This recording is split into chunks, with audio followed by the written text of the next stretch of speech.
Son tu voz en la tercera edición. DTV, el periodismo en el Congreso.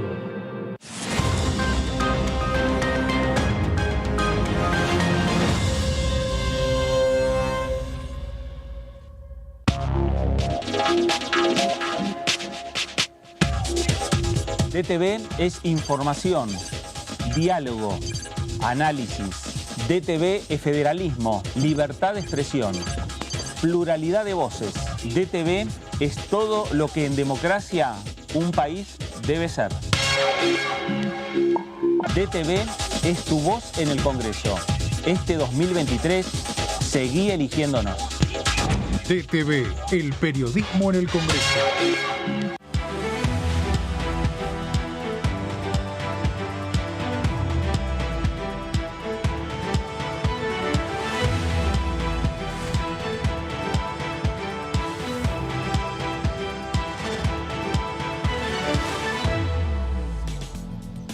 ¿Cómo le va? Esto es el análisis por aquí por DTV, el análisis por Diputados Televisión, cerrando una semana, último día en el cual hubo intensa reunión de la Comisión de Juicio Político, donde, bueno, nos esperan reuniones de comisión para la próxima semana, por lo menos por ahora. Eso es lo que se viene, va a ser una semana corta. Esta semana es la semana que algunos diputados estaban avisorando como una semana en la cual podrían haber existido acercamientos entre oficialismo y oposición, tener una agenda parlamentaria y ver esa agenda de poderla llevar al recinto. No pudo ser, pudo sí ser una semana en la cual se avanzó con algunos temas en diferentes comisiones y claro, por supuesto, para el oficialismo lo más importante de la jornada de ayer, que fue la reunión de la Comisión de Juicio Político, reunión número 14 que ya tuvo esta comisión en el marco del juicio político a los 4 ministros que integran la Corte Suprema de Justicia de la Nación. De todo esto vamos a estar hablando en las próximas 2 horas. Esto es el análisis por aquí por DTV. Voy a saludar a mis compañeros que me acompañan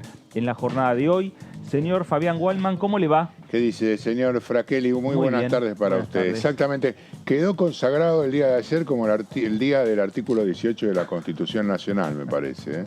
Porque esa fue la frase que utilizó el doctor Aldo Tonón, ex titular de la obra social del personal judicial de la Nación, para ampararse y no responder la mayoría de las preguntas que les hicieron desde el oficialismo en cuanto a lo que significó su paso por más de 10 años como único administrador de una obra social que congrega a más de 100.000 personas y justamente en la que encuentran una cantidad de irregularidades que es lo que tratan de destacar desde el Frente de Todos para avanzar con una causal de juicio político que indudablemente está teniendo sus temblores dentro de la Corte Suprema, porque al mismo tiempo la justicia, o casualidad, en el día de ayer determinó reiniciar una causa contra el ex ministro de Salud, Ginés González García, en una coincidencia que hace acordar de alguna manera a la semana anterior, cuando la Comisión de Juicio Político estaba tratando justamente las declaraciones del ex administrador Marchi, y al unísono la Corte Suprema sacó una acordada que tenía que ver con las elecciones en Tucumán y San Juan. De alguna manera, dicen desde el Frente de Todos, para opacar la agenda que fijan aquí en la Cámara de Diputados. Muy bien, de esto vamos a estar hablando y esto también lo vamos a seguir ampliando. Señor Antonio Ricobenes, ¿cómo le va? ¿Cómo le va, Fraquelli? ¿Qué tal? Buenas tardes. Muy bien, buenas tardes. Gracias por muy estar contento de en este estar horario. visitándote en tu horario. Muy bien, gracias. También con el compañero Waldman.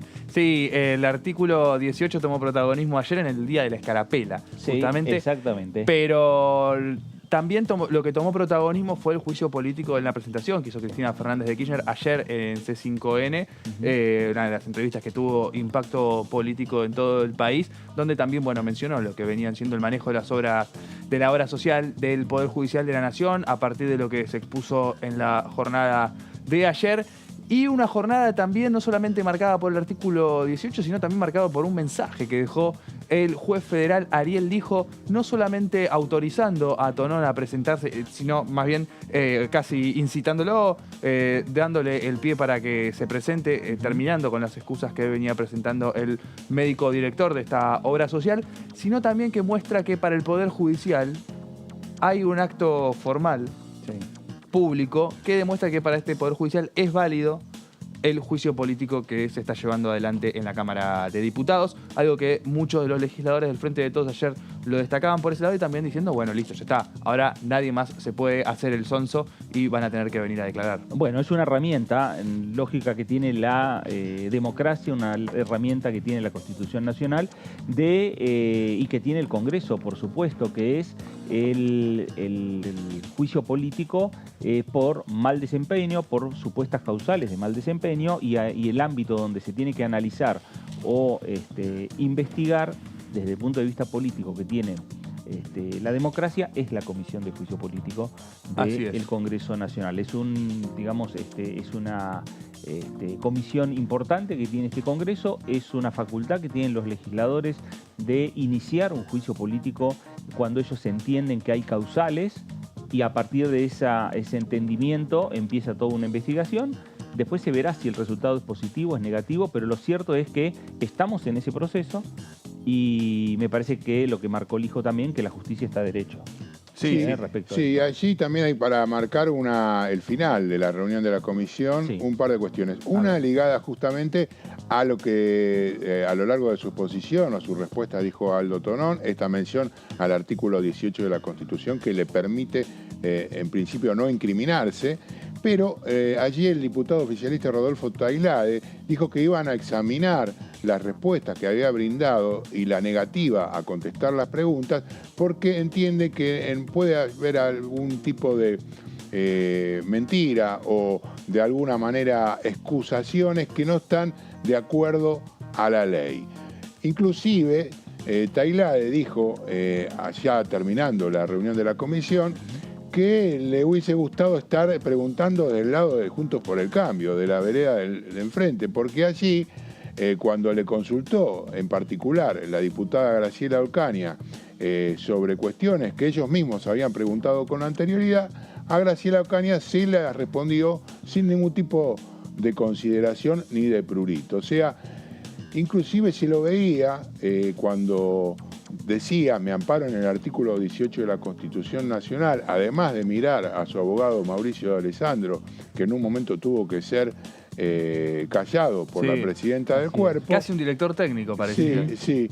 Miraba también con una sonrisa hacia la oposición, como diciendo, bueno, esta no la pregunto, no la contesto.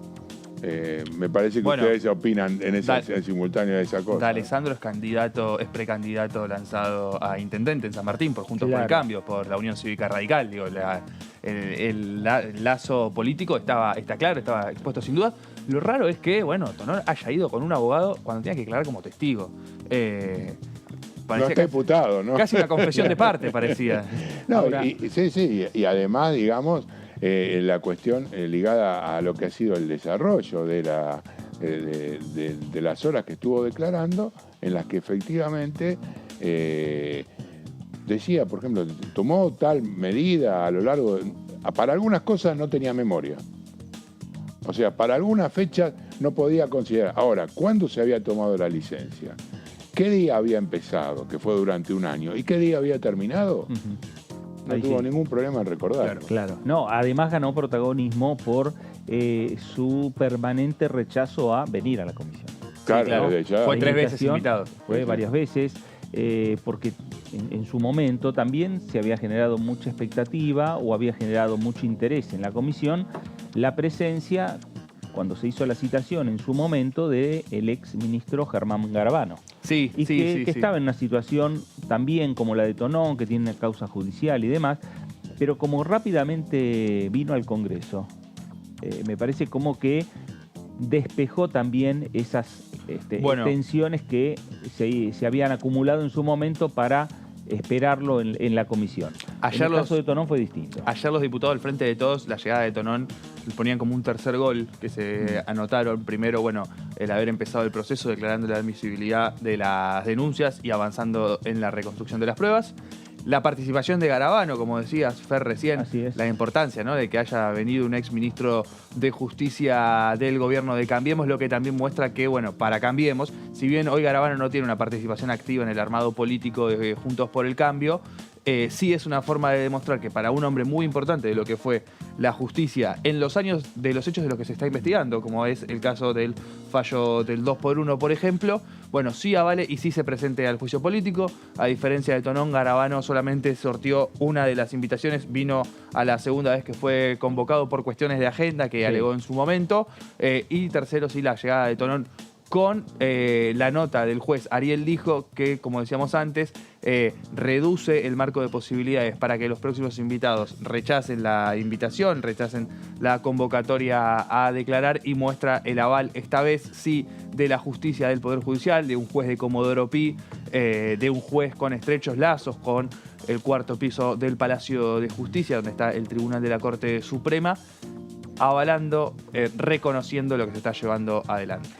Y además, tomando en cuenta con respecto a lo que viene, lo que se viene, que es el tratamiento, bueno, quedará una jornada para tratar el tema de la obra social, pero luego quedan dos temas más que eran el Consejo de la Magistratura y la coparticipación. Y a ello se suma el tratamiento en la próxima audiencia casi segura de la admisibilidad de la nueva causa impulsada por el presidente Alberto Fernández en su mensaje por cadena nacional con respecto a la intervención de Rosenkrantz, Maqueda y Rosati a la intervención en las elecciones de San Juan y Tucumán. Y a ello les puedo anticipar, porque uno descontaba que iba a ser así, pero el día martes o miércoles a la mañana, cuando se presentó Marcelo D'Alessandro en el juicio que se le sigue a los 11 policías implicados en el asesinato del joven futbolista de Barraca Central, Lucas González, le consulté si iba a estar presente cuando lo cite la comisión de juicio político, que creo que va a ser justamente con el tema de coparticipación federal, y me dijo que sí, que iba a estar acercándose, no veía por qué no iba a llegarse aquí a la Cámara de Diputados. Que es el tema que se viene, ¿no? Lo adelantó Carolina Gailar en la jornada de ayer. Claro, pero hay que ver si no cambian el orden y no anticipan primero el tema de las elecciones, porque tengamos en cuenta, Tony, que la Comisión de Juicio Política viene adaptando la agenda en función de la repercusión que tienen. Y si efectivamente el tema de los sufragios en 2 provincias fue de alguna manera impedido, y ahora está en tratativas la cuestión relativa al tema de Formosa, que es el próximo tema, la próxima cuestión, habrá que ver si efectivamente es uno u otro el que se lleva adelante. Bueno, hay que ver los pasos que se van dando. La intención del oficialismo, bien como decía Antonio, lo marcó ayer la propia presidenta de la comisión, Carolina Gailar, es tratar la situación y el planteo a partir de la causa de coparticipación, la coparticipación entre la Nación y la Ciudad de Buenos Aires, y por supuesto se verá también, como bien lo señaló también Fabián, porque también hubo cambios. La situación o los planteos de investigación respecto a la obra social no iban a ser los que se iban a estar tratando por estas horas, sino que el planteo que se iba a analizar iba a ser directamente el de coparticipación. Pero a partir de lo sucedido con el mail del ministro Maqueda respecto a la situación de la obra social, esto hizo cambiar un poco la agenda del oficialismo aquí en la Cámara de Diputados de la Nación. Lo cierto es que en la próxima reunión, que será de aquí en 2 semanas, tendrán que admitir lo que es la nueva causa, la causa por lo referido al fallo sobre la suspensión de las elecciones en la provincia de Tucumán y en la provincia de San Juan, y posteriormente tendrán que ya analizar el nuevo caso, que es en definitiva también otro de los temas centrales para el oficialismo, que es la situación planteada con la coparticipación federal, y que va a tener obviamente citaciones, entre esas citaciones la de D'Alessandro, el ex secretario de Seguridad de la ciudad de Buenos Aires. Vamos a este nuevo informe que nos está preparando Lourdes, presentamos y comenzamos a debatirlo y a verlo.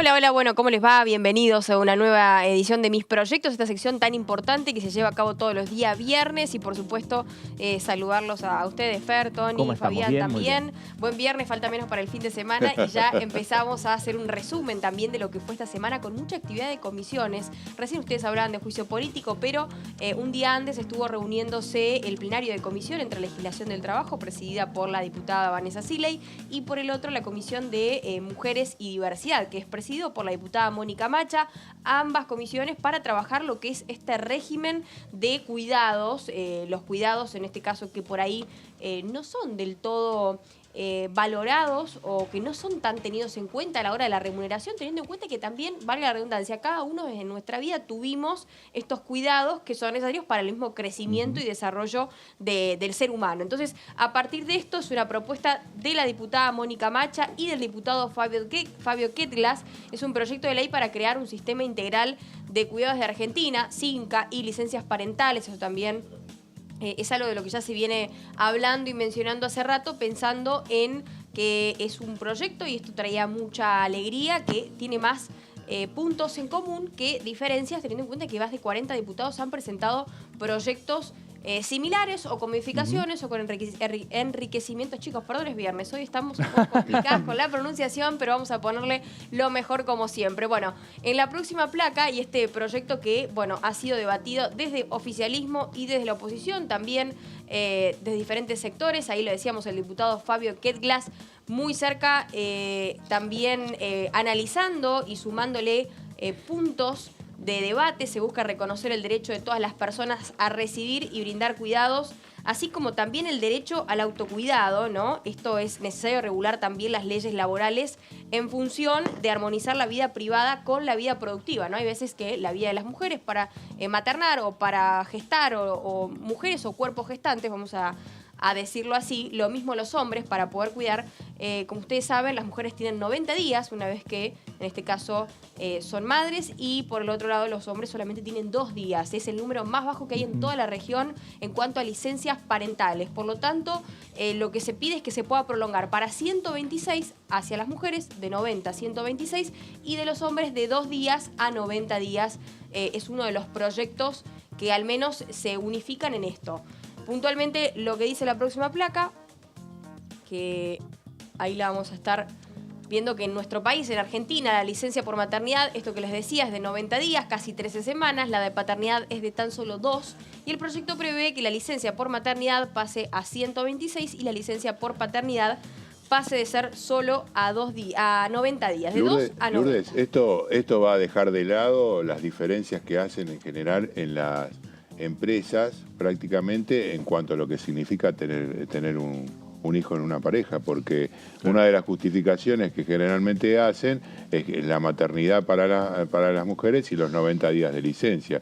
Si efectivamente se confirma esta posibilidad de que un hombre pueda disfrutar de su paternidad durante 3 meses, no podrá utilizarse más, me parece, como una excusa para las mujeres. Sí, también pensando que quizás es esto de que sea un trabajo por parte de los dos, ¿no? Del Claro. Tanto del padre como de la madre, y también en esto de tareas de cuidado, de trabajo no reconocido, que cargan y portan en soledad muchas veces las mujeres, ¿no? Por eso es que quizás ya por una cuestión de hace mucho tiempo que este proyecto solamente comprende a 90 días el tiempo que se le da a la mujer para poder maternar, por esto de que el bebé necesariamente y por cuestiones fisiológicas necesita estar más tiempo con la madre, o en este caso con el cuerpo gestante. Pero a partir de ahí es que se pretende extender a 126 días la licencia por maternidad y a 90 días,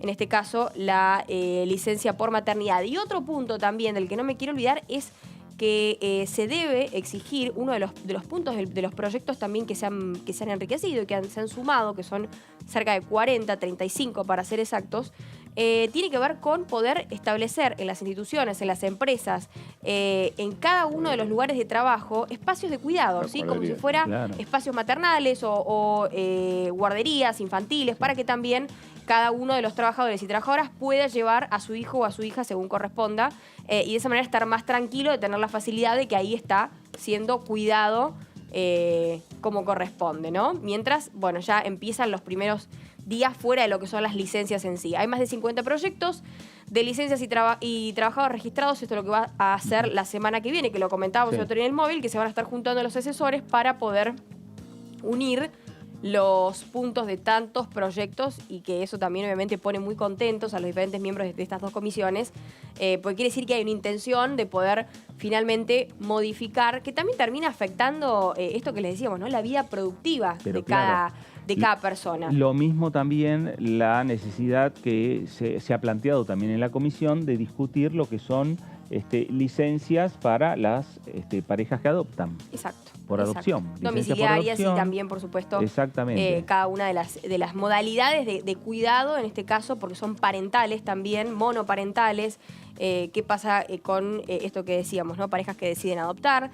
Y, por supuesto, pensando en el nexo y en la importancia que tiene que cada bebé pueda tener los cuidados necesarios en los primeros meses a años de vida. Hay algunas empresas como Telam que ya tienen la posibilidad de la licencia parental por 90 días en caso de adopción y nacimiento. Los compañeros que trabajan en la empresa del Estado sí poseen ya tienen esa posibilidad. Sí, en página 2 ahora ampliarlo, ¿no? Ampliarlo. Sí, a todos, por supuesto, claro que sí. Acá, ahí tenés seguramente... Hay una plaga que dice tenemos la necesidad de igualar y corregir la ley con respecto a los cuidados. Queremos ampliar los derechos de los trabajadores y trabajadoras. Hay un tema también que lo planteó la diputada Crescimbeni, que sabemos que, bueno, lamentablemente sufrió la pérdida de uno de sus hijos hace muy poco, que ella tuvo que venir a trabajar cuando hacía pocos días había sido madre, y así también atravesar un duelo, ¿no? Y un proceso de mucho dolor para una mujer y para toda la familia.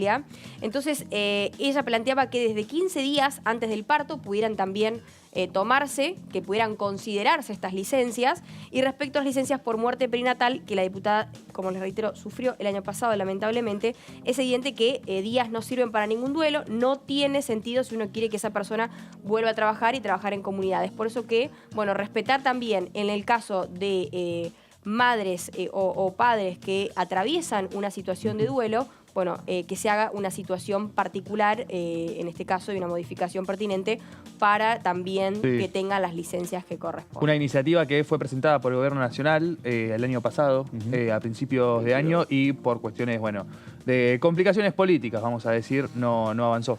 Sí, la ley de cuidados. Cuidar en igualdad. Exactamente. Y ahí tenés alguna... Cuidar en igualdad. Exactamente. Y ahí tenés algunos, supongo, algunos gritos en el cielo que pondrán algunos empresarios. ¿Cómo le vamos a dar 90 días de licencia a un padre, digamos, ¿no? Yo ya me imagino ese debate, que es lo que se va a venir.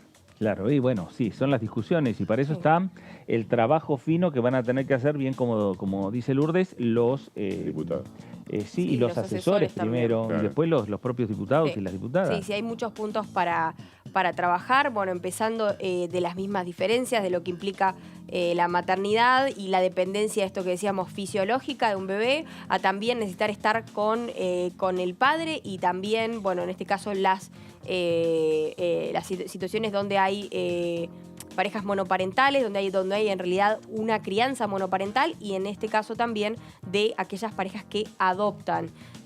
También por el tema de muerte perinatal, todo un proceso de espera y de también apertura al duelo, si se puede decir, respeto del duelo por la pérdida de un hijo, y así muchos temas que se van sumando, como por ejemplo que cada espacio, cada institución tenga un lugar de cuidado para que los empleados o empleadas puedan, los trabajadores y trabajadoras puedan dejar a sus hijos ahí, ¿no? ¿No hay un proyecto así que ya está, creo, impuesto, y las empresas que tienen más de una determinada cantidad de empleados de trabajadores tienen que contar, obligatoriamente brindar el servicio? Sí. No recuerdo bien cuál es puntualmente, pero sí, en nuestra cámara está el Gato Garabato, que es un jardín también maternal para que, bueno, puedan estar nenas y nenes, niños y niñas, infancias, puedan desarrollarse y crecer, por supuesto, con sus padres cerca, ¿no? Porque salís de trabajar y buscas al nene. Es muy fácil.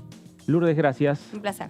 Bueno, ahí estaba el proyecto que nos trae Lourdes, que ya se está trabajando, que se discute en las comisiones respectivas, que tuvo reunión esta semana y que es uno de los proyectos que están tratando de acordar, ¿no? Puntos en común, oficialistas y opositores, para ver si pueden avanzar con esta iniciativa que, por supuesto, va a tener, como dice Fabián, un lobby de los empresarios respecto a los números determinados de licencias por paternidad. Algo que de pasar de 2 días a 90 hay una diferencia, digamos, es muy amplia, ¿no? Entonces, obviamente que va a haber algunos llamados al Congreso de la Nación. Lo importante es que el Congreso empiece a demostrar tener voluntad política de avanzar con el tema. Bueno, sí, eso iba a decir, Fer, digo, presiones hay siempre. Siempre, uno recuerda, El lobby tenés todo el tiempo. No, el lobby nació con esta ley y Seguro. no va a ser la Acá última vez. encontré, se trata de las salas de cuidado para niños y niñas en el trabajo. Todos los establecimientos donde trabajan 100 personas o más deben tener espacios de cuidado para niños y niñas de entre 45 días y 3 años de edad que estén a cargo de la persona que trabaja. Y si no lo obtienen, tienen que brindar el dinero para que esa persona pueda ir a un lugar cercano y llevar a su chico mientras ella trabaja.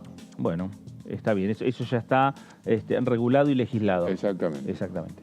Y también, bueno, empezar a ver cómo se va a dar este debate, teniendo en cuenta que lo acompaña también Ketlas, vicepresidente de la Comisión de Trabajo, un hombre del radicalismo, es decir que, bueno, si hay apoyo político, todo mostraría, más allá de, bueno, de estas presiones y esto es lo que pueden hacer, que cuando el proyecto necesite ser tratado, va a avanzar. Bueno, son estos proyectos que uno puede calificarlos de transversales, que cruzan los diferentes bloques políticos, que no se discuten por partido político o por postura política, se discuten simplemente por la decisión que puedan tener cada uno de los legisladores de avanzar con estas iniciativas. Es verdad que los lobbies siempre están a la orden del día en el Congreso de la Nación y, por supuesto, los diputados, las diputadas son los que tienen la última palabra en esta iniciativa. El próximo paso será la reunión de asesores de estas comisiones y posteriormente, a medida que se vayan avanzando, recordemos, lo decían ahí las diferentes diputadas, son 50 los proyectos que hay que tratar de consensuar entre oficialismo y oposición. Seguramente tratarán de tener un solo dictamen, posiblemente haya más de un dictamen, pero lo cierto es que va a tener un sentido prácticamente igualitario en todos los proyectos. Una gran cantidad de proyectos que están siendo tomados en consideración en la comisión, son alrededor de 15 proyectos los que se están empezando a considerar y bueno, y ahí sí empieza lo que contaba Fer recién antes, el trabajo fino de las comisiones donde los asesores van a buscar, bueno, empezar a articular esos proyectos para que el cierre final se lo den los diputados. Y ahí uno tiene que tomar en cuenta la cantidad de proyectos que en los últimos años tienen que ver con lo que venimos diciendo hace un tiempo aquí en Diputados TV, con elevar el piso de los derechos de todos los argentinos, ¿no? Porque de alguna manera estas reivindicaciones que llegan en este caso desde una trabajadora sindical como es Vanessa Siley ponen en valor situaciones desiguales, desfavorables para aquellos que tienen la posibilidad de mantener a un niño en su casa, una niña, mientras aquellos que no lo tienen. Sí. Y en ese sentido es muy bueno. Y junto con esto, todos los demás proyectos que se han podido aprobar durante el último año, que quizá, como decíamos en algunos programas, están relacionados con haber atravesado una pandemia y que de alguna manera puso en evidencia muchas más situaciones en las cuales la desigualdad, la falta de capacidad del Estado para regular y alcanzar equilibrio y equidad para muchas cosas, en estos momentos se está poniendo en valor en la Cámara de Diputados, Tony. Sí, Tony. No, también tenemos que tener en cuenta que este es un proyecto para los trabajadores formales en relación de dependencia. Claro, por supuesto. Tenemos 9 millones de trabajadores informales que no van a recibir ningún tipo de licencia en el caso del nacimiento de una nueva hija, de un nuevo hijo. Y bueno, a partir de ahí va a haber un grupo de diputados que va a impulsar que sea el Estado también el que se encargue de, bueno, igualar también con esos trabajadores, porque si no se va a seguir reproduciendo una desigualdad entre el empleo formal y el empleo informal en un contexto donde cada vez el empleo formal es menor. Igual estas licencias las paga siempre el Estado. O sea, la licencia por embarazo la paga el Estado. Vos decís, perdón, estoy pifiándole. Claro, estamos hablando de la situación. Bueno, fue un debate que salió a la luz esta semana, ¿no? Sí, claro. Justamente. ¿Qué va a pasar con los trabajadores informales? No, pero además el tema de los chicos que vos planteás fue uno de los temas de enfrentamiento esta semana entre la ministra de Desarrollo Social, Victoria Tolosa Paz, y los movimientos sociales. Porque los castigó por llevar a los chicos. Quiso poner en el medio a la defensora de niños y adolescentes, Marisa Graham, instándola a hacer una causa justamente a las organizaciones sociales. Algo que quedó en foca cero porque Marisa Graham no contestó el pedido de Tolosa Paz. Y los que sí contestaron fueron varios diputados o algunas diputadas del propio oficialismo. Exactamente, Natalia Saracho, entre ellos, creo que fue la más importante, la respuesta, de alguna manera diciéndole, bueno, nunca tuviste que estar en la calle y trabajando y sosteniendo a tu familia al mismo tiempo, inclusive, ¿qué pensaría Evita de lo que estás diciendo? Le dijeron en este caso desde Patria Grande. La frase que ya había dicho Cristina Kirchner, ¿no? Bueno, las discusiones y las repercusiones de muchos sucesos o hechos que se dan fuera del Congreso y que tienen una repercusión directa aquí. Así es. En el Parlamento Nacional, en este caso una decisión o una postura que adoptó la ministra de Desarrollo Social, exdiputada de la Nación, y que tuvo una respuesta desde este Congreso Nacional, también en el marco de la situación que está atravesando el propio oficialismo de unas fuertes discusiones internas hasta que termine de consagrar los candidatos o las candidatas, en definitiva, para las próximas elecciones. Sí, así es. En este contexto, bueno, donde ya el cronograma electoral también empieza a penetrar en la agenda legislativa, en la agenda parlamentaria, donde se empiezan a acomodar las actividades pensando no solamente en las jornadas electorales que vamos viendo cada fin de semana, sino también en las agendas de campaña, ¿no? Donde muchos diputados viajan de vuelta a sus provincias, estiran un poco más la estadía de los fines de semana para poder trabajar en campaña. También es algo transversal a las agendas de todos los bloques, ¿no? Por eso veíamos esta posibilidad de avanzar con este proyecto de licencias, que es importante e interesante, pero también en el medio se está colando en lo que es el calendario electoral. Sí, y la semana que viene es corta, pero va a ser muy intensa, claro, ¿no? Porque va a culminar el 25 de mayo con el acto en la plaza al cual convocó la vicepresidenta ayer y en el cual se sospecha, que habrá alguna definición acerca de algún guiño hacia algún dirigente del espacio. Recién, hace unos minutos, acaba de convocar también el presidente Alberto Fernández a escuchar a Cristina el próximo jueves. Lo propio hicieron Agustín Rossi, Santiago Cafiero. Supongo que esta réplica se va a hacer multiplicar por la Cámara de Diputados también, diputados que adhieren a las posturas del presidente Alberto Fernández en un todo. Así que esta semana tendrá ese acto que además será la vuelta de Cristina Fernández de Kirchner a la Plaza de Mayo como única oradora después del 9 de diciembre de 2015. Estamos hablando prácticamente 8 años de aquel discurso de despedida en el cual dijo y anticipó algunas de las cosas que efectivamente, según ella, iban a suceder y se cumplieron, que iban a venir por los derechos de los argentinos y las argentinas. Bueno, también habló en diciembre de 2019, pero no fue la única oradora. No, por eso, como única oradora, Tony, es lo que estoy diciendo. No, yo estoy agregando un dato. Perfecto. No te estoy rebatiendo nada. No me rebata, por favor. no me rebata. Bueno, y ahora hay que esperar, ¿no? Las expectativas que se van centrando también en el oficialismo para ver si empiezan a definir, si hay un guiño para definir alguna candidatura. Y por el otro lado, la oposición también, la oposición también que va perfilando sus candidatos. Ahí Juntos por el Cambio, o por lo menos el PRO, definió candidaturas en la provincia de Buenos Aires, con Bullrich que ahí proclamó a Grindetti como su candidato gobernador en la provincia. Santilli será el candidato de Larreta. Ahí el radicalismo que está en plena discusión para ver si consagra fórmula en la provincia o integra una fórmula junto con el PRO en provincia de Buenos Aires. Bueno, es un momento de definiciones porque estamos transitando, digamos, los últimos 10 días de mayo con una semana corta que se viene y ya en junio hay que definir las candidaturas. Exactamente. No solo presidente-vice. No, el 24 de junio se cierra el sport, como dirían en Palermo, y hay que efectivamente consolidar las candidaturas. El 14 se presentan las listas y el 24 se cierran. Y lo que todavía falta en el mes de junio son elecciones provinciales en algunos distritos, incluida ahora se suma la de Tucumán, El 11. con la postergación, ¿cómo? El 11, sí. El 11. Sí, con la postergación que tuvo que realizar y la salida del ex jefe de gabinete de la fórmula. Y, por supuesto, los diputados y diputadas recorriendo cada uno de sus distritos, acompañando a sus candidatos o ellos mismos siendo postulantes en semanas en las cuales va a bajar y mucho la participación aquí en la Cámara de Diputados. Y se está notando y se va a seguir notando y por supuesto se nota cada 2 años cuando hay elecciones pasa esto. Así es. Pero no solo en la Argentina, pasa en todos los parlamentos. Sí, es una dinámica electoral y bueno, y a pesar de eso vemos cómo sigue, ¿no? Manteniéndose religiosamente todas las semanas, bueno, salvo la semana siguiente, que es semana corta, la Comisión de Juicio Político.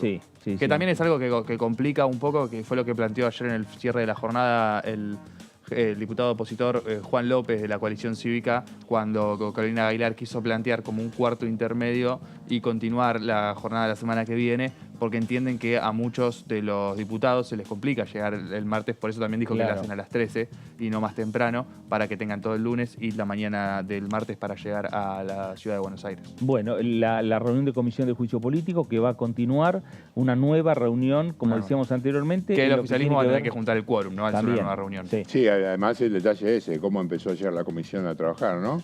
O sea, empezó con la tercera parte de la cantidad de diputados involucrados. La diferencia era que no podían emitir ningún tipo de resolución hasta que no estuviese el quórum, cosa que se logró unos minutos más tarde.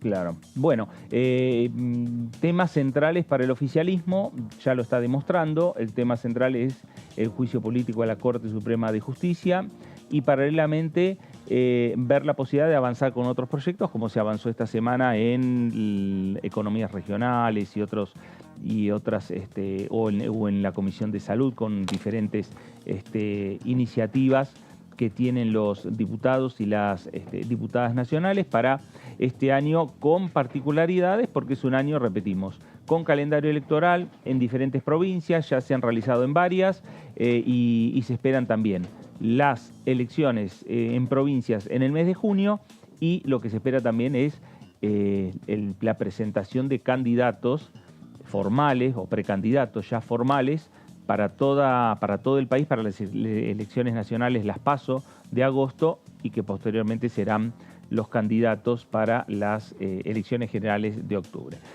Avanzamos con diferentes proyectos, avanzamos con diferentes temas. Antonio, ¿de qué vas a hablar? Vamos a hablar del régimen de transparencia de sociedades por acción simplificada, las SAS, un proyecto que el Frente de Todos impulsó desde los distintos sectores para tener una reunión de comisión, pero el tema es que viene muy caliente con Juntos por el Cambio, porque esta es un régimen que se implementó en la administración de Cambiemos, pero distintos referentes judiciales de las provincias están pidiendo modificaciones. El Frente de Todos recogió el guante de este reclamo y está intentando negociar en una ríspida negociación con Juntos por el Cambio para modificar este régimen.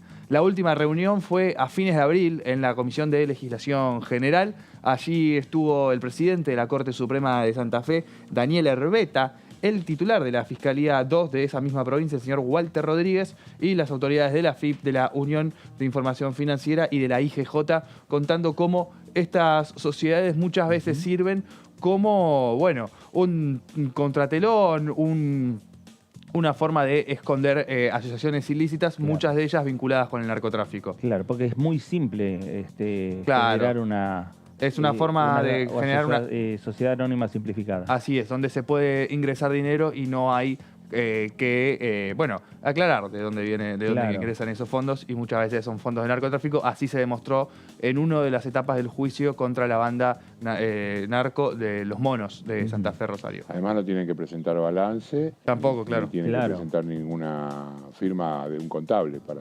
Así es. Casi como la obra social del Poder Judicial. Pasemos a la siguiente placa, por favor. Bueno, vos lo dijiste, yo no lo dije. Lo dije yo. Este proyecto, bueno, de la modificación, mencionábamos recién las distintas partes que lo presentan. el presidente de la bancada oficialista, Germán Martínez, que es de Santa Fe, particularmente, representante de la corriente federal. La titular de la Cámara de Diputados también, Cecilia Moró, firma este proyecto como representante del Frente Renovador.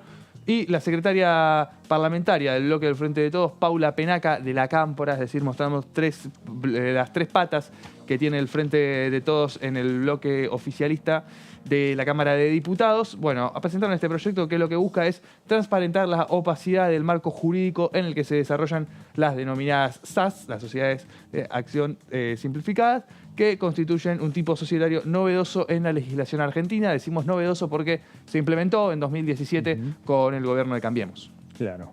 Bueno, y ahora hay posibilidades de acordar y es lo que están trabajando. Están trabajando en acordar, pero las posibilidades por ahora son muy remotas.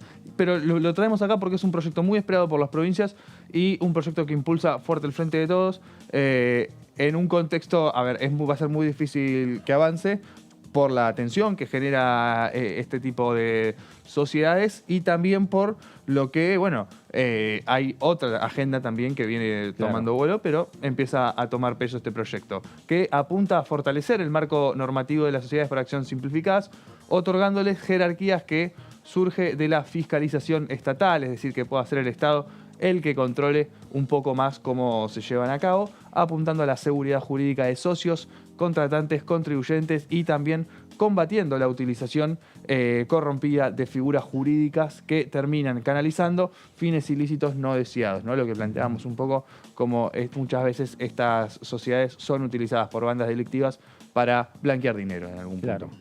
Y eso es lo que reflejaron, lo que vos bien señalabas al principio, que reflejaron los representantes de la justicia de Santa Fe. Así es, también mostrando cómo, pidiendo igualmente algunas modificaciones al proyecto que presentó el oficialismo, manteniendo la cuestión de la seguridad de las empresas, pero también viendo cómo pueden hacer para que sea el Estado el que fiscalice y el que vea que efectivamente sean empresas con fines para los que realmente son empresas, ¿no? Igual hay un detalle que vinieron a defenderla supuestamente microemprendedores, esta ley, estuvieron aquí cuando se reunió en la comisión y esa es la palabra, digamos, que levantan desde Juntos por el Cambio para no dar el brazo a torcer con los cambios. Ahora, si uno observa que justamente una de las principales críticas al gobierno nacional está relacionada con la falta de seguridad, con el narcotráfico que existe en esa provincia, se termina preguntando si vienen y te lo piden los propios organismos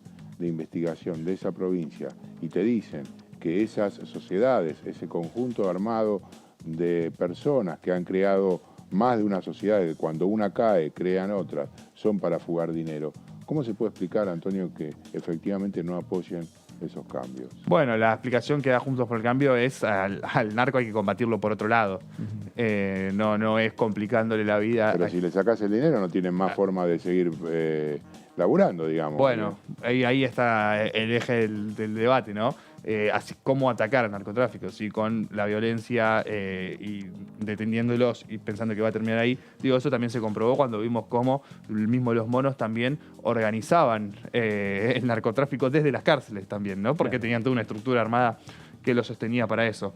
Este proyecto expresa que la ley sancionada en marzo de 2017 en el gobierno de Cambiemos, esta ley que creaba y regulaba lo que era relativo a las mencionadas SAS, el proyecto la caracteriza esa ley como que contiene un bajo nivel de control y regulación de aspectos esenciales del tipo societario, escenario que posibilita el desarrollo de estas actividades ilícitas. Es decir que esta ley terminó siendo una herramienta para el mercado, para la actividad ilícita en la Argentina, es lo que plantea esta ley, y ahí sí es el por qué le pegan de lleno a la ley que se sancionó en el gobierno de Cambiemos, que Cambiemos reconoció, destacó en su momento, lo mostró como un logro, como algo que iba a generar más inversiones, más trabajo de las pequeñas y medianas empresas. Le pega directo, va de lleno a eso. Pero cuando se sancionó esta ley, tampoco había tanta crítica, o sea, no se previó, no hubo una previsión de que podía llegar a suceder esto en su momento. Sí hubo algún tipo de crítica más por el lado de, hay que ver qué tan beneficioso es, como empresas que se crean fácil se pueden destruir, se pueden ir. Por ahí iba más la crítica en 2017 cuando se debatió esta ley, pero ahora viendo ya pasados 6 años, ¿no?, desde que se implementaron estas SAS, vemos algunos de esos resultados. Claro. Una de las explicaciones que dio Penaca es que este proyecto busca terminar con las prácticas de quienes abusaban de las SAS para realizar maniobras ilícitas.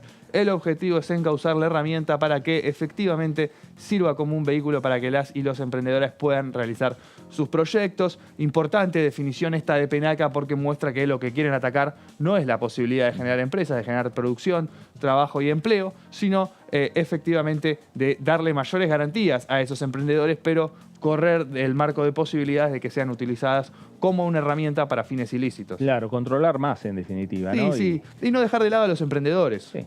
No dejar es de una lado. buena herramienta para los emprendedores que avance. Así es, así es, así es.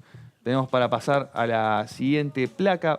No tenemos más Ahí está, placas. bueno, Se acabó. ahí está el debate que está en el Congreso Nacional, en la Cámara de Diputados, uno de los tantos debates que van, digamos, avanzando lentamente. Aquí hay que ponerse de acuerdo entre oficialistas y opositores en el marco de un proyecto que tiene una autoría porque se gestó, se pensó y se aprobó en la gestión presidencial anterior. Y ahora lo que estuvieron viendo, que es lo que ocurre a veces con las diferentes leyes que sanciona el Congreso Nacional, que ahí, al ir transitando, ven que puede tener falencias la ley, que no se vieron en el momento de la discusión. A lo mejor en el 2017 no se vieron esas falencias y lo que se pensó que sea una ley que beneficie rápidamente a un sector que son los emprendedores, con muy buen tino. Lo cierto es que hay otro sector, y se dio específicamente en la provincia de Santa Fe, que es donde se reflejó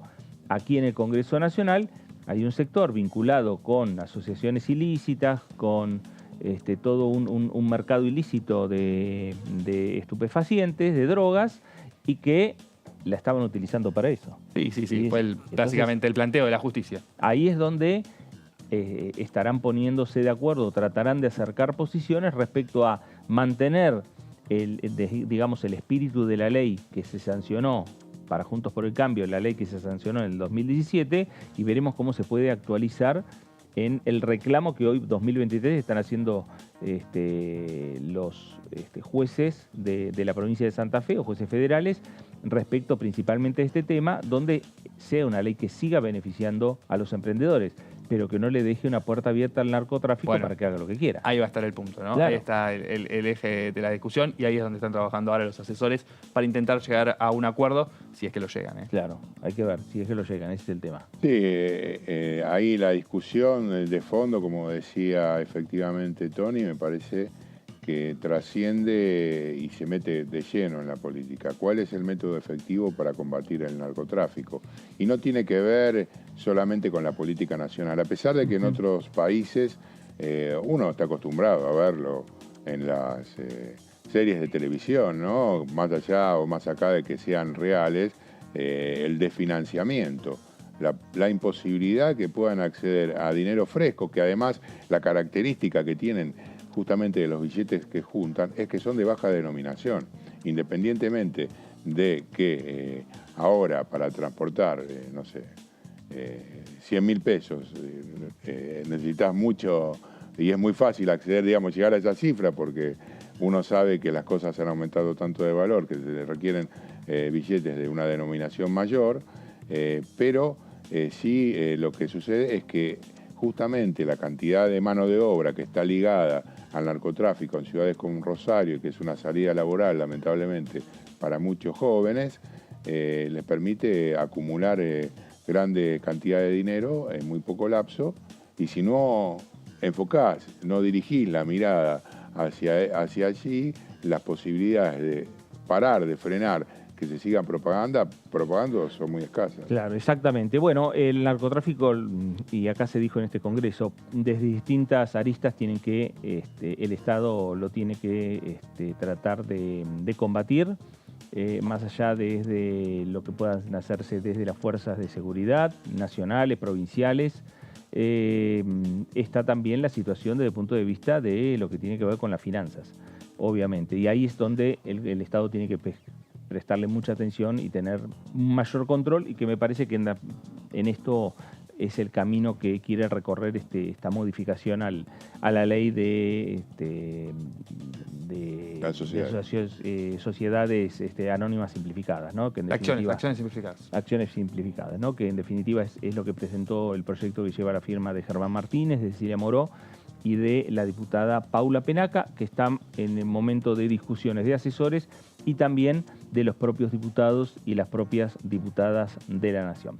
Vamos a cambiar de tema, vamos a hablar de la agenda del medio ambiente y la agenda del medio ambiente que lo trae semana a semana Ecoagenda. Aquí en Diputados Televisión, Lourdes López nos preparó este material. Patria o Colonia, Ambiente y Desarrollo en Argentina, el título del capítulo del libro que me tocó desarrollar. Básicamente a lo que hace alusión esta parte del libro es a la condición de dependencia histórica en la que se encuentra nuestro país y esa interrelación que existe con ese contexto geopolítico y el cambio climático y las consecuencias del cambio climático. Como decía anteriormente, nosotros formamos parte de ese conjunto de países, de esa mayoría del sur global, que históricamente no contrae la mayor responsabilidad frente a la situación crítica que atraviesa la humanidad, pero en simultáneo somos los que más sufrimos los peores efectos de la crisis climática. Por otro lado, tenemos un club de países ricos, ubicados en el norte global, el mundo desarrollado, los países centrales. Perdón, esto no es para discriminar geopolíticamente de el sur contra el norte ni el norte contra el sur. Es ciencia, ¿no? Esto es ciencia. El exceso, el 92% del exceso total de emisiones de carbono es responsabilidad del norte global. Y esto ya quedó plasmado en los distintos acuerdos internacionales en materia de política climática. Bien. Cuando se habla del principio de responsabilidades comunes pero diferenciadas. Todos somos responsables de la crisis climática, pero en diferente magnitud. Hablamos de también cómo se tienen que distribuir los esfuerzos frente a los desafíos de la transición energética, de todos los procesos de descarbonización de la economía, de las políticas de adaptación. Hoy tenemos a un club de países ricos, llamémoslo así porque así hay que calificarlo, un club de países ricos que construye sus estilos de vida y los sostiene a los patrones de consumo de sus sociedades a partir de la explotación de nuestros recursos. Hoy en día, si se hiciera universal este patrón de consumo, si todos tuviéramos el nivel de consumo de un norteamericano promedio, necesitaríamos 5 planetas para vivir. Bien. Hoy, el norteamericano que pertenece al tercer decil más rico de su país, contamina más que el decil más rico de India. Estamos hablando de una situación de desigualdad tan monumental que se expresa en el contexto de depredación ambiental que vive el planeta, que nos hace un llamado urgente a repensar las formas en las que se terminan construyendo estas relaciones geopolíticas entre norte y sur. Nuestro país tiene que hacerle frente a la crisis climática, pero también tenemos una situación macroeconómica, como dije anteriormente, de extrema, de una situación crítica. Y en ese sentido, las políticas de descarbonización y todas nuestras estrategias de transición ecológica, de metamorfosis de nuestros sistemas industriales, justamente tienen que tener este componente. Argentina no llega en el escalafón global de emisiones de gases de efecto invernadero, no llega a emitir ni siquiera el 1% del total de esas emisiones. Pero bueno, los países centrales nos piden que hagamos el mayor esfuerzo. Eso me parece es lo que se tiene que debatir y eso es lo que plasma el capítulo del libro. Bueno, ahí estaba la agenda de Ecoagenda, del programa que Lourdes López tiene por aquí por Diputados Televisión, semana a semana, con los temas que están pendientes también aquí en este Congreso Nacional. A veces por falta de acuerdos en el medio de una campaña electoral o por falta de acuerdos entre los diferentes bloques políticos, pero hay muchos temas de la agenda del medio ambiente, entre ellos el proyecto de ley de humedales, que en los últimos años vino con sanciones del Senado prácticamente por unanimidad, que llegaron a la Cámara de Diputados y perdieron el estado parlamentario. Hubo acuerdos casi por unanimidad o por una gran mayoría en la Comisión de Medio Ambiente. Sí, pasó el año pasado en la Comisión de Recursos Naturales que preside Leo Grosso, que ya tenían todo listo para emitir el dictamen. Y desde Washington llegó un mensaje de los gobernadores con Guado de Pedro que pedían frenar por una semana más el tratamiento porque querían dar su visión del tema.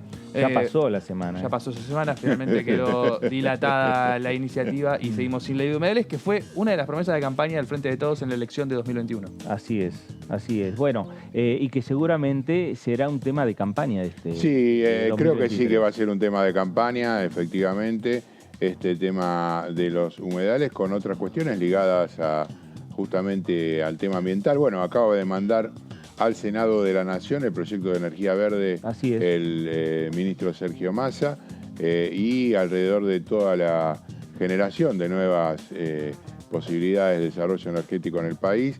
Y esto está ligado justamente a la cuestión del litio. El tema de los humedales está ligado al desarrollo de este mineral, que es la vedette en los últimos tiempos, aunque hay que decir, Fernando, Sí. Tony, que en realidad el que puede dar mucho más rápido resultado en el corto plazo y más fácilmente es el cobre. Nosotros tenemos la cordillera digamos, compartida con Chile, y el cobre, que está del otro lado, también está de este. Pero Claro. en lo que hace a nuestro país siempre ha habido un problema con el extractivismo. Y además, en el tema del litio, tenés la Constitución de 1994 que ha dejado compartimentado la discusión con las empresas extranjeras sin poder de alguna manera enfrentar con un poder de fuerza mayor a un Estado nacional que ahora, bueno, están debatiendo. Acaba de llegar también hay un proyecto en diputados de nacionalización. El presidente Alberto Fernández habla de la creación de una especie de comisión de todas las provincias productoras de litio para poder trabajar en común y generar una política nacional, Claro. ¿no? Que cada uno esté dentro de su alambre del territorio viendo qué negociado puede llegar a ser. Porque además se ve lo que hacen los vecinos. Se está viendo lo que hace Chile, que está adoptando una postura nacional. Se está viendo lo que hace Bolivia. Entonces, bueno, son debates que se están dando aquí en el Congreso Nacional, dentro y fuera del Parlamento Nacional, como es este tema de la explotación del litio. Vamos a hacer una pausa aquí en el análisis para regresar y seguir hablando de estos temas, seguir hablando de lo que es la agenda del Congreso Nacional, la agenda de la Cámara de Diputados, y seguir viendo cómo va a ir transitando la Argentina desde el Congreso, este momento tan particular que tiene, que es un momento de elecciones en varias provincias adelantadas y esperando lo que va a ser la elección de nacional primaria y también la elección nacional del mes de octubre. Esto es el análisis, hacemos una pequeña pausa y enseguida regresamos.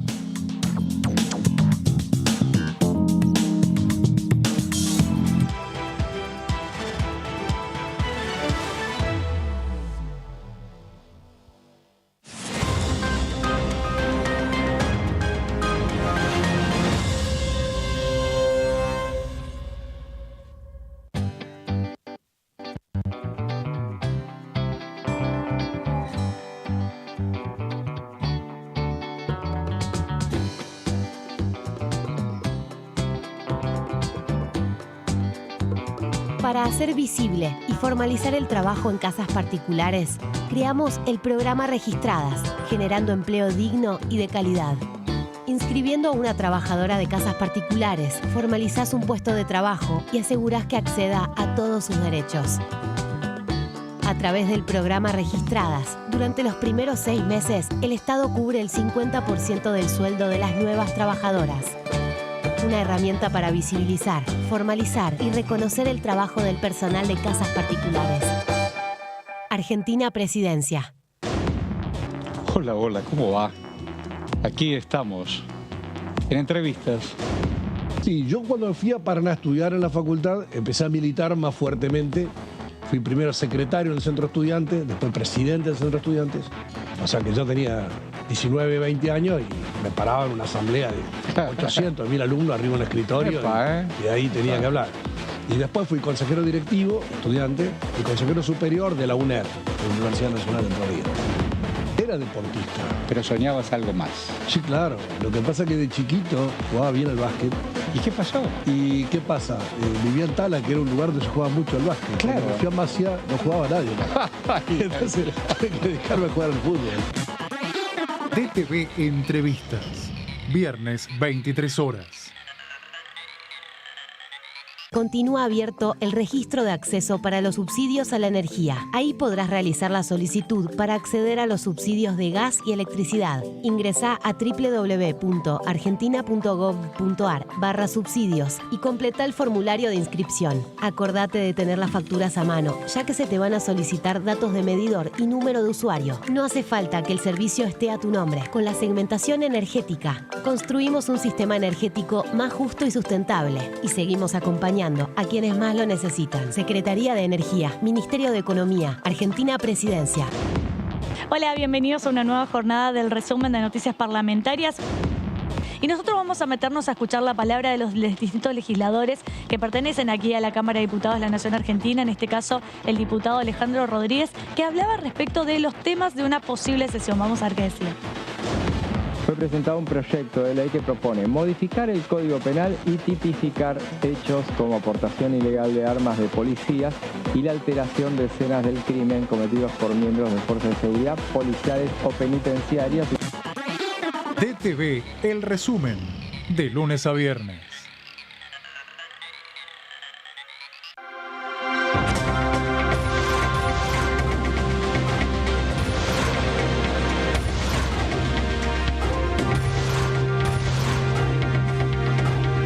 Ellos son tu voz en la tercera edición. DTV, el periodismo en el Congreso.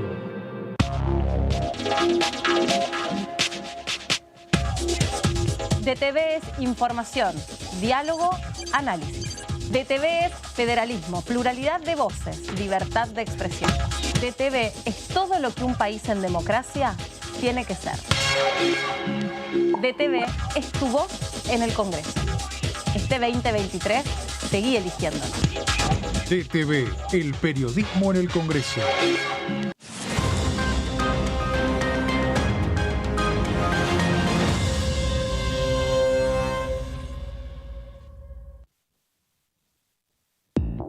Hola, hola, ¿cómo andan? Bienvenidos, bienvenidas a la tercera edición de DTV. En las ciudades más pequeñas del interior, las estaciones de servicio no tienen banderas, son blancas, no son de una marca. Empresa. Y son todas, sí, no tienen compran, claro, compran en diferentes lugares el combustible. Y estas son las que están en peor situación y son las que hoy están cerrando porque no pueden mantenerse. Y también generan una situación de mucha desigualdad para la gente que vive en las ciudades chicas porque se quedan sin estación de servicio y tiene que recorrer 50, 60 kilómetros para ir a cargar en el pueblo de al lado y a veces más. Cada uno de nosotros tiene obviamente su deseo y todo el Frente Renovador, porque lo conocemos, porque sabemos de lo que es capaz, nos encantaría. No sé si esta va a ser la oportunidad, Sergio va a poder ser quien lo decida, con quienes conducen y son las cabezas del Frente de Todos, que es lo mejor para el Frente de Todos, porque me parece que eso también tiene que quedar claro. Él no ha sido mezquino nunca con sus decisiones y si él entiende que su candidatura es lo mejor para el Frente de Todos, seguramente quiera ocupar ese lugar y si entiende que tiene que esperar por otra oportunidad, lo va a hacer. DTV, tercera edición, de lunes a viernes.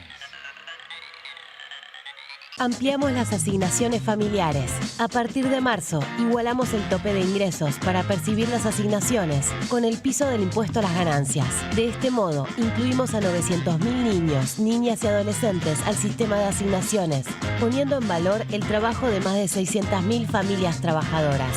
Primero la gente. ANSES, Ministerio de Economía, Argentina Presidencia.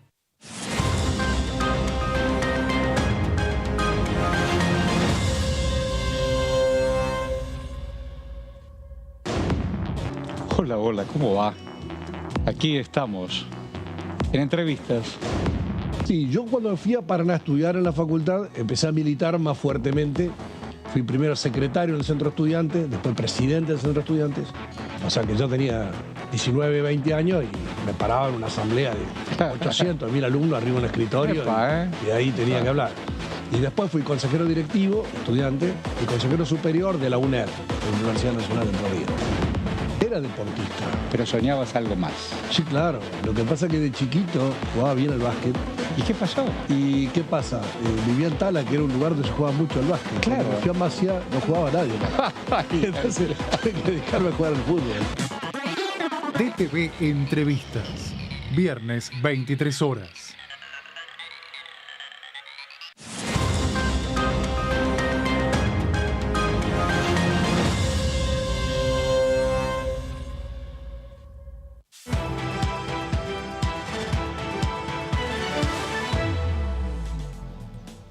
Muy bien, regresamos aquí a el análisis por DTV, el análisis por Diputados Televisión y vamos a irnos ya directamente a la provincia de Salta.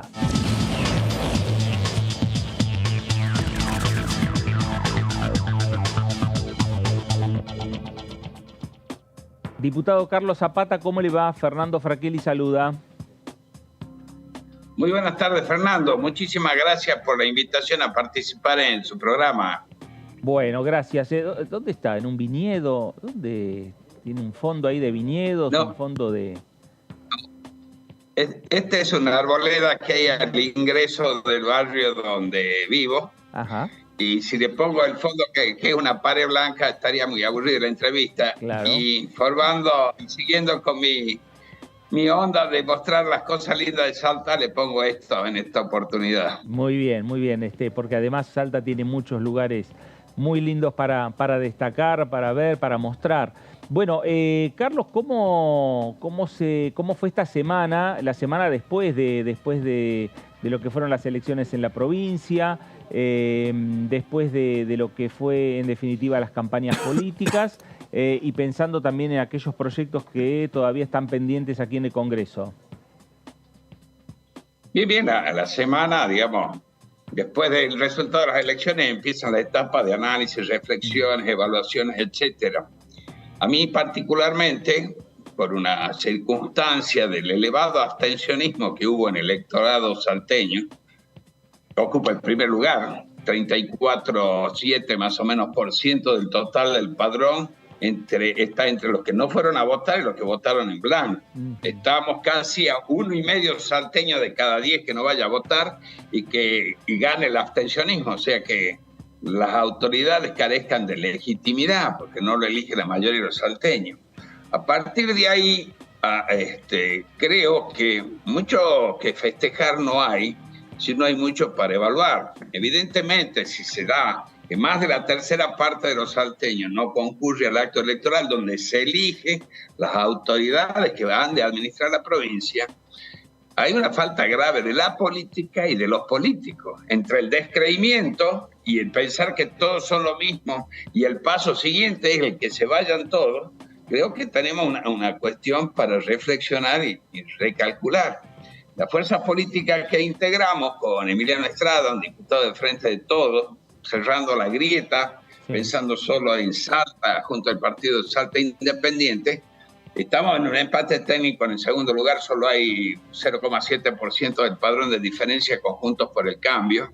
Pero Juntos por el Cambio, con respecto a la última elección nacional, donde el partido que yo presido, ahora Patria, integraba, llegó al 30% de los votantes y ahora está en un 17%. ¿Y Zapata? Yo creo que...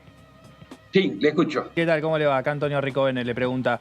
¿Y cómo sigue ahora acá en la Cámara de Diputados su vínculo con Juntos por el Cambio después de su alianza con un sector del Frente de Todos? Mire, yo no me alié con un sector del Frente de Todos, sino me alié con un diputado que es peronista y fuera de lo que es la grieta. La banca que yo ocupo la obtuve por mi partido, ahora Patria, dentro de Juntos por el Cambio. Nosotros ganamos las PASO y a partir de ahí, bueno, ocupé la banca por haber triunfado, obtenido la banca en la elección general. La postura y la ubicación nacional yo no la puedo cambiar ni me siento con autoridad para hacerlo porque es un mandato que me ha dado el pueblo en determinados... ¿Usted va a seguir dentro del interbloque de Juntos por el Cambio? Sí, no tengo motivo para irme. Lo que pasa es que a nivel provincial acá no podemos hablar de grieta. No podemos hablar de grieta porque primero la grieta atrasa. La grieta ya es una cuestión medio perimida frente a la cantidad de necesidades insatisfechas y el avance sobre la institucionalidad que significa que un gobernador reelecto con el 31% del padrón haya obtenido el 90% o más del 90% de los cargos legislativos. Acá la democracia, la institucionalidad de la república empiezan a transitar por un sendero excesivamente peligroso. Hay alguna deformación en el sistema legal, en la representatividad, porque no hay una proporción. Si el oficialismo es solo el 33%, ¿por qué tiene el 90%? Algo hicimos mal, por eso le hablo que es momento de profunda reflexión y de recalcular y tratar de avanzar y recuperar el terreno perdido por la claridad, la transparencia institucional y sobre todo la participación de las minorías en el gobierno. Pero eso, ¿qué tal? Buenas tardes, diputado. ¿Cómo está usted? Fabián Waldman lo saluda. Pero eso tiene que ver fundamentalmente... Hola, Fabián. Buenas tardes. ¿Qué tal? Buenas tardes. Suerte que está ahí con una linda temperatura. Acá está lloviendo en la ciudad de Buenos Aires. Pero lo que le iba a comentar, eso depende de la Carta Magna Provincial, cómo se dividen y se entregan las bancas, entiendo. Supongo que el sistema DONT o el sistema de división no es lo suficientemente democrático como para permitir que la pluralidad esté insertada dentro de la legislatura, en cada una de las distintos departamentos o intendencias. Mire, en el análisis que yo hago no depende de la Constitución. La Constitución establece la representación proporcional. Pero ¿qué es lo que pasa? Acá una ley electoral, la ley de distribución de las bancas, por ejemplo, establece que la Cámara de Diputados tiene 60 diputados. De los 60 diputados, usted va a encontrar diputados que pueden alcanzar la banca con 500 votos, de acuerdo al departamento de donde provengan, porque los distritos electorales son los departamentos, ¿ya? La división territorial que tiene antecedentes, la división de la tenencia de la tierra, más o menos cuando empezó la independencia, cuando se gestó la organización política de la provincia. Y en cambio, el municipio de Capital necesita entre 25 y 30.000. Entonces, los ciudadanos de Capital están subrepresentados con respecto, por ejemplo, a los ciudadanos de La Poma. Entonces, ¿cuál es el camino para ir adelante? Nuestra Constitución fue reformada en el año 98, donde se bajó, antes era un diputado cada tantos habitantes y ahora que tiene un número máximo de 60. Y al mantener el empoderamiento por departamento, estableció que como mínimo un departamento iba a tener un diputado, y ahí es donde se altera la representación proporcional a la población. Pero sin embargo, en la reforma del año 98 se estableció una cláusula transitoria, la número 14, que dice que la legislatura, a través del procedimiento de la enmienda, va a reformular la forma de empoderar y distribuir las bancas de los diputados en el departamento. Muchos estudios se han hecho, uno de ellos un diputado y senador mandato cumplido de acá, que es el doctor Ricardo Gómez Díez, se analiza dividir la provincia en distritos electorales, algunos de ellos que abarquen más de un departamento, para que no se altere la proporción de la representatividad, que si tiene que ser un diputado, por ejemplo, hay 1 millón en el padrón de 60, cada 160.000 habitantes, por ejemplo, debiera ser, cada 6.000 habitantes, son 1 millón dividido 60 es 16. Sí, bueno, entonces uno cada 160.000 tendríamos que andar más o menos ahí, o cada 16.000, perdón, 16.000, se me escapó un cero. Tengo la calculadora con baja pila. Uno cada 16.000. Entonces, pero que sea parejo en todo el territorio de la provincia. Acá hay departamentos escasamente poblados, que son los departamentos, por ejemplo, de los Valles Calchaquí, La Poma, San Carlos, Cafayate. Y también hay algún departamento con escasa población en el norte, que podría ser Iruya, y que tendremos que combinarlo en distritos electorales que representen más o menos la zona y que puedan agrupar una cantidad de votantes para equilibrar. ¿Y Zapata? Entonces, esa es la cuestión pendiente, por eso hay mucho para reflexionar y está a cargo de la política corregir esta deficiencia. ¿Cómo ve la posibilidad en este marco de un calendario electoral apretado en lo que va del año de avanzar con distintos proyectos que se están tratando en la Cámara, como bueno, puede ser el proyecto de aumentar las licencias por paternidad, los proyectos que tienen que ver también, bueno, contábamos hace un ratito de las sociedades de acción simplificada? ¿Piensa que hay lugar para avanzar con nuevas propuestas? Mire, siempre hay lugar cuando hay voluntad, ¿cierto?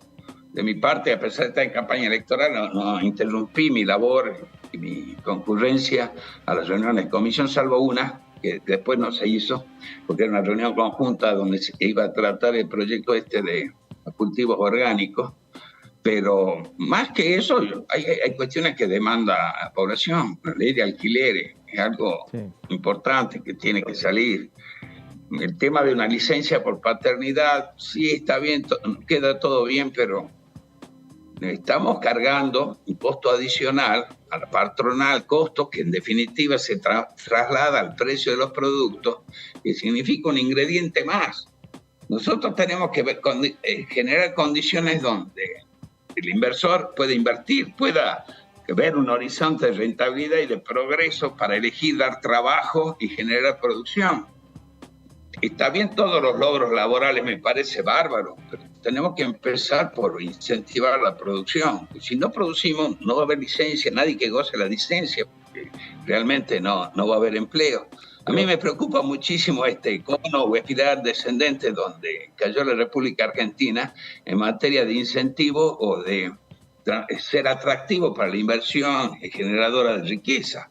Espero que la cuestión se normalice y no creo que un cambio brusco de gobierno pueda traer un horizonte. Aquí hay que tener un acuerdo político, llegar y establecer condiciones que no vayan a cambiar cuando cambien los gobiernos. Entonces, lo que le llaman políticas de Estado, no le digo pacto de la Moncloa, pero 3 o 4 cuestiones fundamentales para generar estabilidad jurídica, generar estabilidad monetaria, generar estabilidad en las relaciones laborales y así de esa forma ofrecer un horizonte interesante para recibir inversiones que movilicen la fuerza de trabajo, que movilicen la capacidad de producción que tienen los argentinos y que generen riqueza exportable o mejorar el consumo, que es lo que en definitiva trae el bienestar o mejora las condiciones de vida.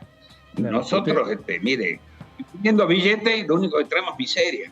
Usted habló de la grieta y dijo, bueno, me junté con un diputado del Frente de Todos porque quería evitar la grieta en Salta. Ayer, en el reportaje, no sé si lo habrá visto a la vicepresidenta Cristina Fernández de Kirchner, ¿lo pudo ver?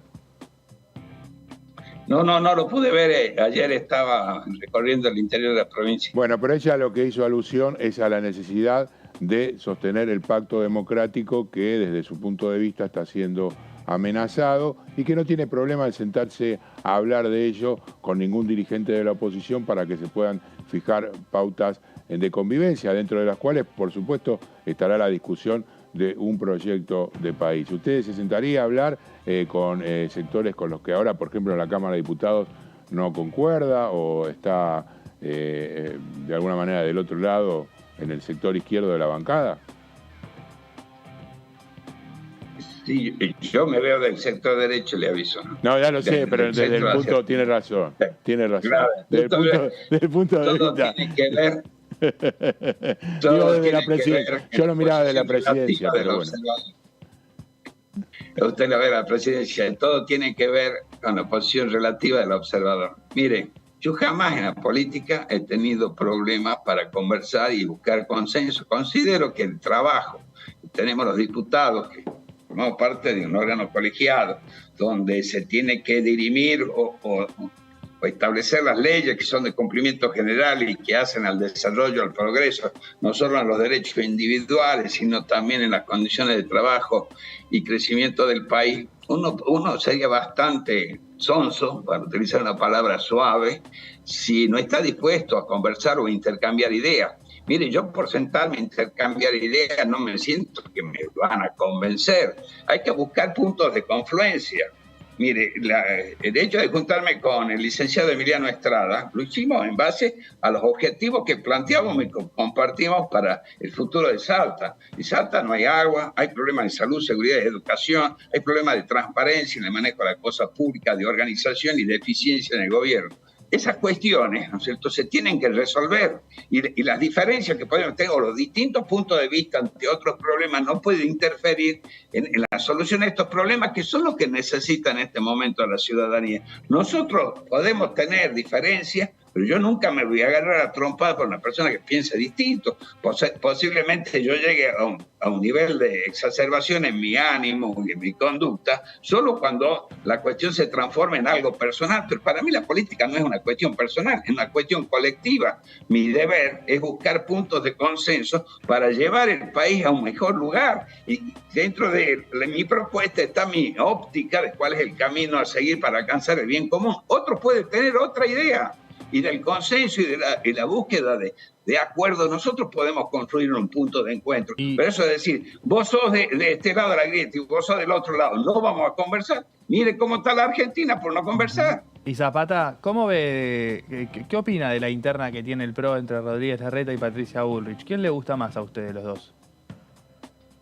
Mire, yo he tenido buena relación con Patricia Bullrich y con Horacio Rodríguez Larreta. Realmente para mí sería como algo muy extraño a mi conducta normal interferir y meterme a opinar entre las disputas o las diferencias que tengan otros partidos. Lo que yo tengo que decir, sí, es un partido que tiene un peso importante en Juntos por el Cambio, que de ahí puede salir el futuro candidato a presidente luego de una PASO. Claro. Las peleas dentro de casa no pueden salir a la calle. ¿Y quién va a ser su candidato a presidente?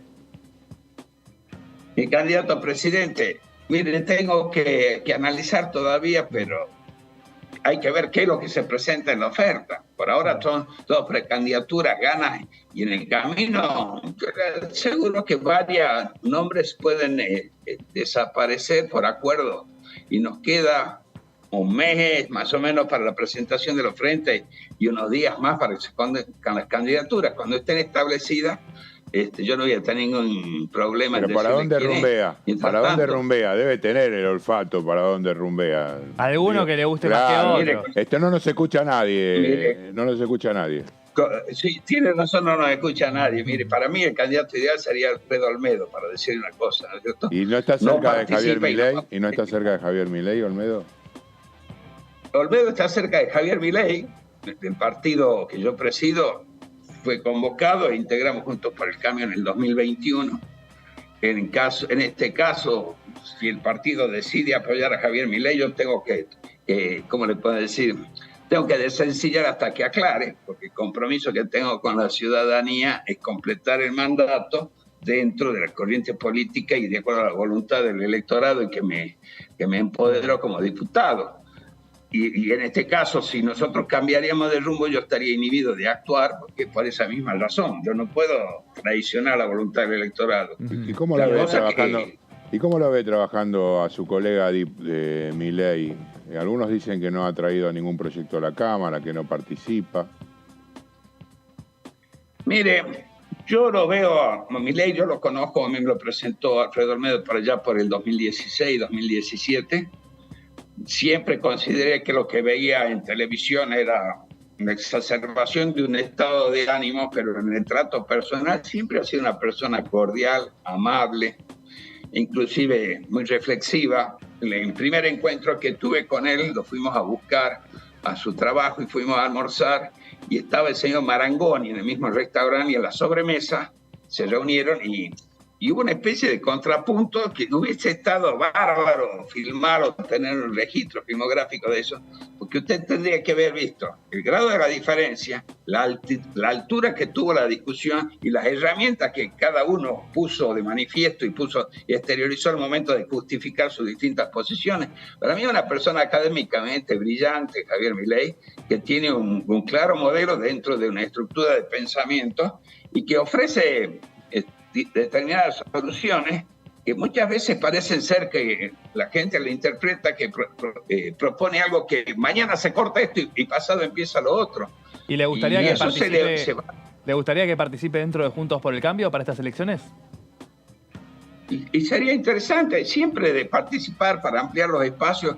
Para mí es razonable. Mire lo que nos pasó en Salta. El gobernador adelanta las elecciones y elimina las PASO. En Juntos por el Cambio no querían ampliación. Cerraron la puerta al ingreso de Betina Romero, cerraron la puerta al ingreso del partido de Biela, que se llama Salta Independiente. Entonces era como una posición endogámica.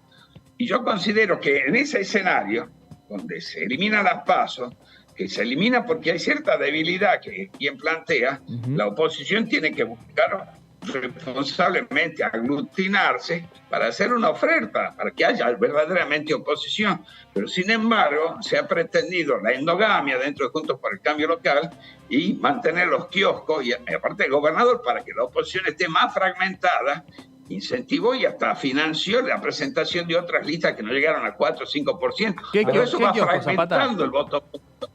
¿Cómo? ¿A qué kiosco se refiere? Para mí los kioscos son aquellos... Mire, el kiosquismo es lo mismo que la casta de Milei. Cada cual tiene un partido. Normalmente acá son 4.000 afiliados, somos más de 1,5 millones de habitantes.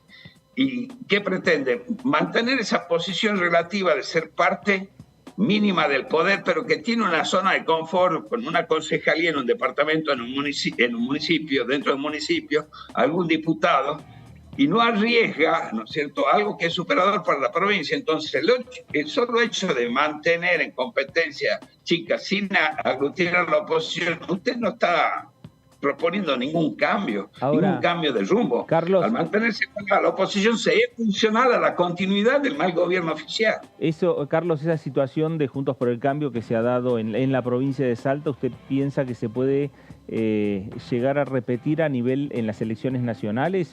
Porque ahí ahora Juntos por el Cambio tendrá que juntarse para definir los candidatos nacionales que van a presentar en las PASO de agosto, que va a ser el próximo 24 de junio la presentación. ¿Cómo imagina usted esa discusión interna dentro de Juntos por el Cambio? Mire, yo espero que actúen responsablemente, que no mantengan ese carácter endogámico, o sea, estar cerrado, encapsulado, y solo acá no está conformada la coalición cívica, sino que hagan alguna apertura. Y para poder llegar al mismo porcentaje que obtuvimos en el año 2021. En la elección nacional 2021, con nuestro partido dentro de Juntos por el Cambio, alcanzamos el 30% de los votos. Ahora, salimos nosotros ahora Patria, se ingresó al Frente Plural de Matías Posada, una persona muy cercana al gobernador Sáenz, o sea que ya hay una pata, digamos, del oficialismo provincial dentro de algo que se dice opositor, y cayó drásticamente al 17% de los votos emitidos, y con el aporte que podría hacer esta persona. Entonces la caída es grande. Calculo que se puede llegar a revertir en la elección nacional, pero la única forma de consolidar esta fuerza en la provincia es seguir la enseñanza y el rumbo que marcó la conformación original, primero de Cambiemos, y luego que se transforma en Juntos por el Cambio, donde nosotros conocemos antecedentes y quienes somos memoriosos, tanto Carrió como la Unión Cívica Radical y Pichetto decían mi límite es Macri, y ahora están todos juntos. ¿Por qué? Porque una actitud responsable de ponerse de acuerdo en aquel momento, que es lo que estaba en riesgo, la organización republicana, la continuidad del sistema en que nosotros vivimos, el equilibrio de los poderes. Entonces eso llamó a unir la oposición. Eso es lo que yo pretendía acá en Salta, al armar un frente con peronistas como Emiliano Estrada, con independientes como el ingeniero Viela, de que dejemos de lado las diferencias porque hay muchas cosas en riesgo y que no podemos llegar a perjudicar a la población por mantenernos separados. Yo espero que ese espíritu que generó la existencia de Juntos por el Cambio se trasladen los armados provinciales, hagan la apertura y reciban al sector del senador Juan Carlos Romero, y hagan la apertura de este partido Salta Independiente y a otros que a ellos les simpatice y que estén dispuestos a darlo. Por supuesto que los candidatos locales de Juntos por el Cambio buscan cerrar las puertas porque no les gusta competir. Lo abrieron una vez con nosotros y perdieron. Y Zapata, usted hablaba recién, ¿no?, de la necesidad de la responsabilidad de la oposición, de ampliar, de buscar nuevos sectores. ¿Qué tan responsable es sumar a alguien que quiere prender fuego al Banco Central? Mire, por ahí se exagera con las expresiones de Javier Milei. El Banco Central, ¿no es cierto?, desde su existencia, ha sido mal utilizado, no ha sido utilizado conforme a los fines de su creación.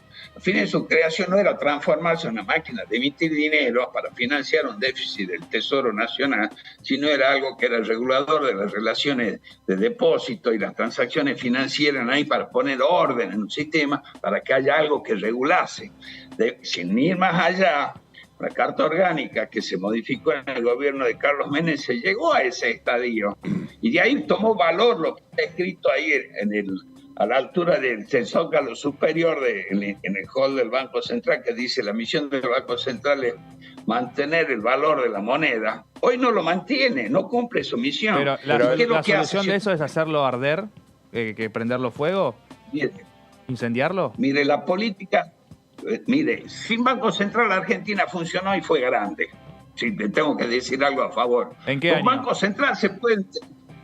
Mire, la época de Pellegrini. Bueno, pero estamos hablando de una Argentina en la cual prácticamente estamos hablando usted está hablando prácticamente principio de siglo, antes del principio de 1890, una Argentina que era para 5 millones de personas, un mundo que financieramente era completamente diferente. Hoy el Banco Central, según lo que explican, digamos, desde el Frente de Todos y de muchas personas, uno ha leído en alguna oportunidad, es una herramienta justamente para controlar la emisión, por un lado, y para controlar y para las políticas económicas que tiene que llevar adelante el gobierno.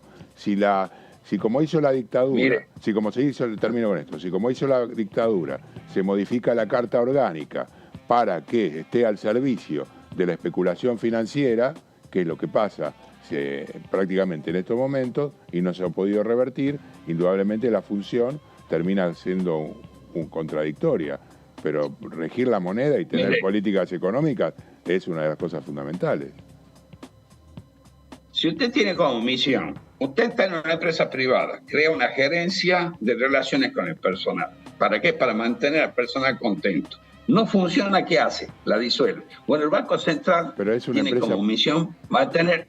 Es una empresa pública, es una herramienta. ¿Me va a dejar hablar? Sí, claro, discúlpeme. Le pido por favor que me deje terminar la idea respetuosamente, como yo lo escuché. Sí. Mire, el Banco Central no es un instrumento político para financiar el exceso de gastos públicos derivado del mal manejo de la finanza o el mal manejo de la economía. El Banco Central forma parte del esquema económico, pero netamente se refiere al aspecto financiero, a los instrumentos de cobro, de pago y de transacciones. Si obedece su existencia a la necesidad de regular la intermediación entre las unidades de ahorro superavitarias y las que necesitan anticipar consumo para poder llevar adelante algún tipo de inversión. Si en ese camino usted pone también al Estado y le quita el valor del salario a la gente, emitiendo dinero, generando más inflación, usted está destruyendo el sistema que dice que quiere proteger. Sin Banco Central funciona, por ejemplo, los Estados Unidos. Hay otra forma de financiar el Estado.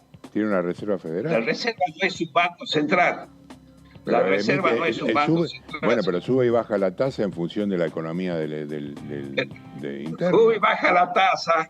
Se sube y baja la tasa, pero no utiliza el salario de los americanos para devaluarlo y destrozarlo con la emisión monetaria. Al contrario, todo lo que hacen es tratar de preservar la capacidad de adquisitiva, capacidad de consumo de la población. Nuestro Banco Central está total y absolutamente desnaturalizado. No puede ser el kiosco de financiamiento del déficit fiscal. Tiene que trabajar ¿para quién? Para usted, para todos los señores que están ahí, para mí, para toda la población. Entonces, cuando usted tiene un Banco Central que le cambia la Carta Orgánica políticamente, eso lo quiere sacar mi ley, porque una mayoría de la legislatura o el Congreso cambia la composición y saca la ley que le cambia la finalidad. Entonces, por ahí está la justificación. ¿Hay un mecanismo intermedio? Sí. Volvamos a la Carta Orgánica de Menem. Volvamos a la del 76, antes del 76, para eso. No, para mí mejor era la de Menem. ¿Antonio? ¿En serio? ¿Sí? No, bueno, está bien. ¿Qué debate, claro, Carlos? Un debate. Es un debate. Es el debate también, es que sí. Por un lado... Y yo le digo respetuosamente, yo no me río de usted ni de su No me río, discúlpeme. Yo lo escucho. Yo también soy bastante chistoso, ¿cierto? Y el señor acá, el conductor principal, sabe que a mí me gustan las ocurrencias. Discúlpeme. Considero que es algo correcto entre personas adultas y que estamos hablando sobre el tema de fondo que afecta la vida de todos los argentinos. Tiene razón, discúlpeme. y un debate interesante cuando ya se voy a ver plantea, si lo disculpo. Carlos, gracias por estos minutos para Con Diputados Televisión.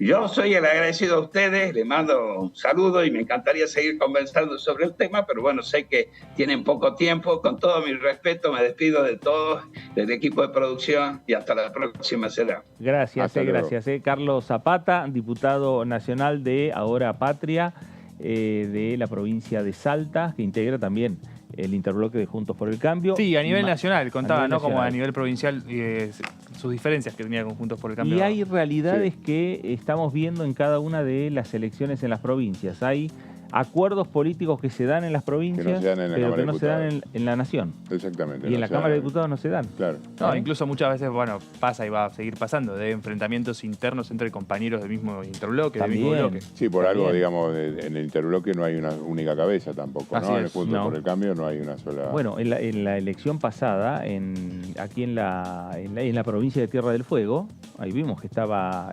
Tito Stefani como Sí. candidato a gobernador y también estaba el senador Blanco.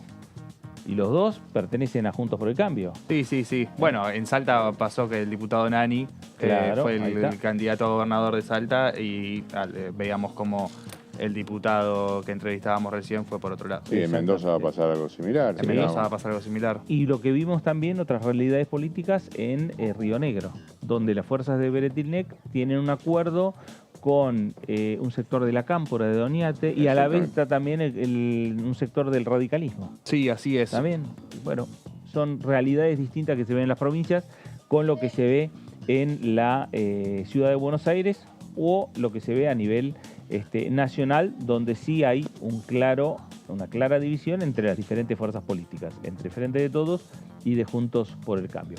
Bueno, Fabián, hablamos de un tema tuyo en particular. Sí, exactamente. Ahora vamos a Bueno, ahí introducir está. un tema que Sí. está llegando a la Cámara de Diputados y tiene que ver con la con la exteriorización de capitales, efectivamente. Un proyecto que se anunció, digamos, por parte de, o que ingresó al Congreso Nacional de la mano del presidente Alberto Fernández, del ministro de Economía Sergio Massa, es decir, del Poder Ejecutivo. Así es. Este proyecto que de alguna manera trae a la memoria otras épocas con otros intentos de blanqueo. ¿Cuál es la diferencia, Fernando, Tony? Que en esta oportunidad hay un acuerdo con la FIP norteamericana para que en caso de no estar registrados los depósitos en entidades bancarias de los Estados Unidos puedan ser de alguna manera denunciados y allí entrar en un juego entre las dos AFIP.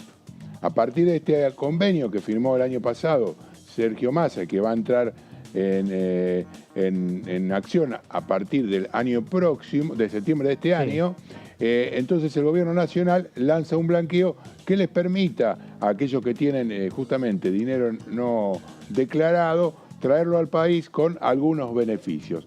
Y de acuerdo al tiempo que se demore en hacer efectiva esta denuncia frente a los organismos fiscales de la Nación, va a tener distintos tipos de alícuotas. Pero vayamos un poquito más en cuanto a lo que significa. Las alícuotas aplicables para la exteriorización de los bienes del país y del exterior cuando exista repatriación, que es lo que estamos hablando, aplicables sobre el monto exteriorizado al tipo de cambio del Banco Nación. El 5% desde la entrada en vigencia y hasta transcurrido el plazo de 120 días corridos. Claro. Esto va aumentando en función de cuánto tardás en hacer la denuncia, la exteriorización de estos plazos. Seguimos con la que viene. Allí está, hablamos entonces un 10% cuando supere los 120 días del plazo anterior y hasta transcurrido este plazo de 120 días corridos. Sí, Es un proyecto que se pone dentro del peronismo muy en contraposición de lo que presentó Parrilli el año pasado en el Senado, donde la alícuota más barata era cerca del 20%. Digo, el 5% parece ser un ofertón. Claro. Por lo menos sí. así lo venden. Y acá siempre la duda, ¿no? ¿Por qué se beneficia con este tipo de descuentos a gente que hizo algo ilegal, es lo que siempre está debatiéndose. Bueno, un 20% para los bienes declarados del vencimiento del plazo del punto anterior, o sea, estamos hablando de 240 días y hasta transcurrido el plazo de 120 días corridos más. Estamos hablando un año, entonces, un año. Efectivamente, para obtener el plazo de descuento. Vamos con la que siga. Y se incrementan las alícuotas aplicables para la exteriorización de los bienes del exterior cuando no exista repatriación, o sea, cuando no traigas de vuelta el dinero al país. Y se entenderá por repatriación de bienes cuando el monto ingresado al país en concepto de tenencia de moneda extranjera y los importes generados por los activos financieros representen como mínimo un porcentaje a determinar por la reglamentación del valor total de los bienes en el exterior que se declaren. O sea, hay que traer el dinero y el fijado de la pauta en cuanto a lo que se le cobrará va a ser en función de lo que defina la FIP. El que no podrá ser inferior en este caso al 10% del total. Vamos con la siguiente. Y hay también un régimen simplificado. Después voy a traer... Como un ofertón, sí. Sí, ese es para valores menores, estamos hablando, claro, ¿no? Para cifras mucho menores. Se establece un régimen simplificado con una alícuota especial del 1,5%, aplicable a personas humanas que exterioricen tenencia de moneda nacional y o extranjera y el monto no supere el 35% de los ingresos anuales promedio de los últimos 3 periodos fiscales y con un tope de hasta $50.000. Estamos hablando de pequeños ahorristas contribuyentes que, bueno, van a exteriorizarlo, si lo tienen abajo del colchón, lo van a poner y no estamos hablando de grandes fortunas. Para acceder al régimen simplificado, la declaración voluntaria de la tenencia de moneda nacional o de moneda extranjera requerirá la confección de una declaración jurada meramente informativa que dé cuenta del monto exteriorizado. Seguramente estará en la página de la FIP y como muchas cosas actualmente, a diferencia de otras épocas, son mucho más sencillas de realizar. Espero que esto efectivamente se traduzca en una cláusula similar. Quedan excluidos únicamente del régimen simplificado aquellos contribuyentes alcanzados por el aporte solidario, se excluyen contribuyentes de alta capacidad contributiva. Esto era lo que decía, con grandes fortunas que no están aplicados para esta posibilidad. Vamos a la que sigue. Los beneficios.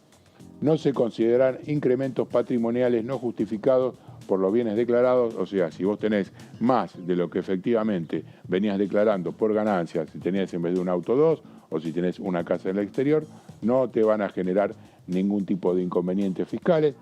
Se libera a los sujetos comprendidos de toda acción civil, comercial, penal tributaria, penal cambiaria, penal aduanero e infracciones administrativas que pudieran corresponder por los bienes declarados. O sea, un blanqueo lisa y llanamente. Vamos a la siguiente. Los sujetos que quedan liberados de los siguientes impuestos que hubieran omitido declarar son impuesto a las ganancias, impuestos internos y al valor agregado, impuestos sobre los bienes personales y de la contribución especial de cooperativas. La que sigue son exclusiones. Bueno, acá quería tocar un tema porque es importante, ¿no? Exclusiones para funcionarios públicos y sus familiares directos. Buena aclaración. Sí. ¿Por qué? Quedan excluidos los sujetos que entre el 1 de enero de 2010 y la vigencia de la presente ley hubieran desempeñado funciones públicas y también sus cónyuges, los convivientes, los padres y los hijos. Porque tenemos un antecedente acá. En el año 2017, el gobierno de Mauricio Macri emitió un blanqueo. Una vez que la Cámara de Diputados lo votó, salió un decreto permitiéndole a los hermanos de los funcionarios blanquear sobre esto cuando estaba expresamente prohibido. Y según la denuncia, que hasta ahora no ha sido investigada, muchos familiares del expresidente, según la denuncia, aprovecharon esta posibilidad, entre esos creo que Giancarlo Macri, y utilizó una cuestión que fue a través de un decreto de necesidad de urgencia, modificando una ley que justamente hace un par de días el diputado Negri emitió un comunicado en contra de esta ley diciendo que iba a ser aprovechada por los funcionarios para blanquear dinero. Yo creo que ahí una visión relativamente crítica debería establecer que justamente el expresidente Macri, líder de Juntos por el Cambio, fue el primero en aprovechar esta situación. Bueno, sé si esto queda- va a estar aclarado en uno de los artículos de la ley. Exactamente. No sé si queda alguna más. Sí. Además, se excluyen a aquellos sujetos declarados en estado de quiebra sin posibilidad de continuar con la explotación. Bueno, esto es importante, ¿no? O sea, si declaraste que no podés seguir funcionando como empresario, tenés que poner el dinero ahí y no traerlo a blanquearlo en el país, digamos. Se supone que no tenés un mango, eso es lo que está... Exacto. Sin posibilidad de continuar con la explotación, como así también a los sujetos condenados por delitos de frente a incumplimientos tributarios en la medida que exista sentencia firme y que la condena no estuviera cumplida. Se establece un acuerdo de colaboración para que la AFIP obtenga información y pueda localizar y detectar bienes no declarados tanto en el país como en el exterior. Bueno, este es el punto que decíamos con respecto al convenio con la AFIP, hermana de los Estados Unidos. Bueno, ahí está, Fabián, este proyecto que ya anticipa con esa sola mención que hizo Fabián de una primera declaración o interpretación del diputado Mario Negri, lo que va a marcar que este proyecto va a generar un fuerte debate en las comisiones. Y hasta ahora el peronismo venía usando los blanqueos para distintas particularidades de actividades, ¿no? Como era la construcción principalmente. Dos de ellos que los hizo con el jefe de la bancada PRO, con Cristian Ritondo. No es la primera vez que sería un blanqueo, es la primera vez que sería un blanqueo financiero directo. Claro, pero siempre cuando hay un proyecto de ley de esta característica, y durante todas las gestiones han pasado que el Congreso discutió blanqueos, se generan fuertes discusiones. Las discusiones entre los que cumplieron y los que vienen cumpliendo y aquellos efectivamente, lo que siempre se bueno, plantea cuando hay una moratoria en algún municipio también se plantea, yo estaba pagando toda la día y no tengo ningún beneficio. Bueno, es lo que sucede en estos casos. Injusto, por lo menos. Y sí, claro. Bueno, tendrá la palabra el Congreso para resolver las dos situaciones. Para aquellos que tienen que blanquear y para aquellos que han cumplido permanentemente y a ver qué beneficio le genera también, porque a lo mejor también se puede discutir ese tema. Proyecto que ya el Ejecutivo lo ha enviado al Congreso Nacional. Este proyecto de ley de blanqueo llevó, o por lo menos fue anunciado hace por lo menos a fines del año pasado. Así es. No es un tema nuevo. No, claro que no. El blanqueo es más, la semana pasada hubo una especie de discusión porque había anticipado un medio que efectivamente el gobierno iba a enviar al Congreso algunos proyectos. Bueno, envió de la exteriorización de activos, envió el de hidrógeno verde, de alguna manera queriendo activar la agenda parlamentaria y Sergio Massa poniéndose en una actitud fuertemente, valga la redundancia, proactiva para sacar herramientas que le permitan generar más divisas. Me parece que eso es lo fundamental. Y además, bueno, obviamente en un contexto que, como decimos, en la situación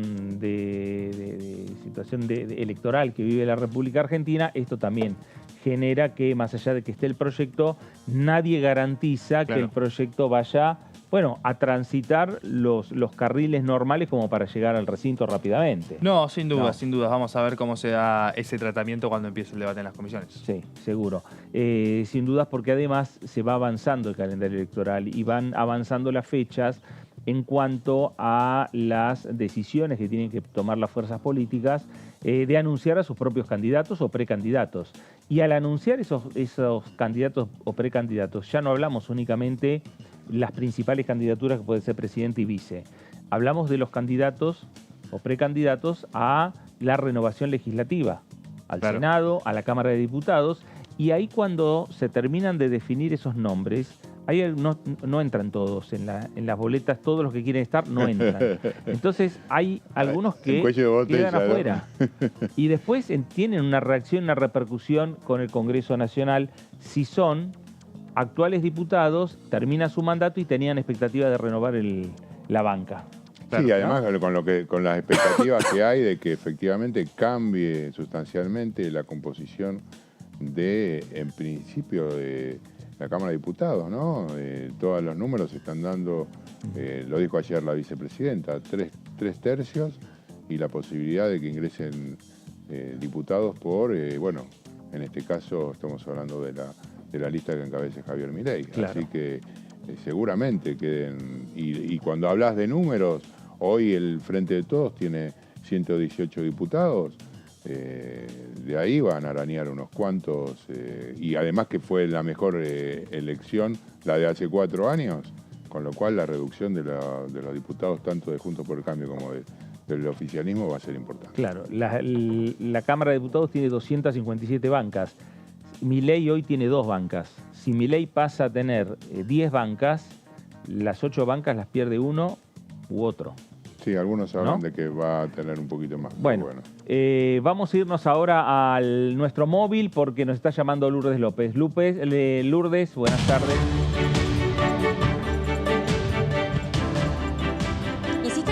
Una buena combinación, Per. Sí. Hiciste una buena combinación ahí de nombres. Mezclaste muy bien el nombre y el apellido. Bueno, sí, así es. Estamos acá desde el Salón de los Pasos Perdidos. Obviamente es viernes, todo está un poquito más permitido. Sí, así que bueno, claro. Ya pensando en el fin de semana y en la actividad cultural de la Dirección, precisamente General de Cultura de la Cámara de Diputados de la Nación, bueno, se está presentando en este momento. Ustedes no sé si recuerdan que en algún momento se presentó Allá donde fui feliz, esta obra que es trabajada, es creada y es presentada por el artista Peteco Carabajal, mostrando un poco de su vida arriba de los escenarios, de su lugar de nacimiento, que es la banda en Santiago del Estero.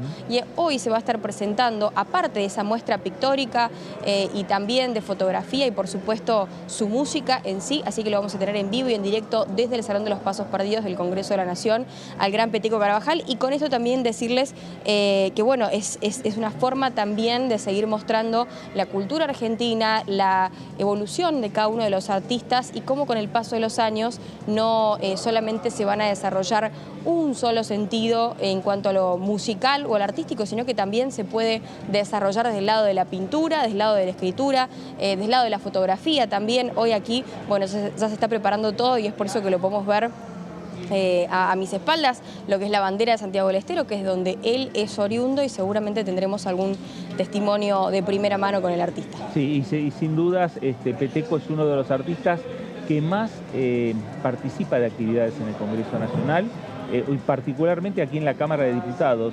Varias veces lo hemos visto en diferentes eventos, en este caso, bueno, obviamente también un evento que organiza la Dirección de Cultura de la Cámara de Diputados. Exactamente, bueno, quedaremos a la expectativa de lo que pueda suceder en minutos nada más. Hay que decir que todos aquellos que lleguen a la muestra, que va a estar comenzando ahora a las 18 horas hasta las 20, van a poder no solamente disfrutar de las imágenes que han sido pintadas por el artista Peteco Carabajal, sino también de su música. Lourdes, gracias. Un placer.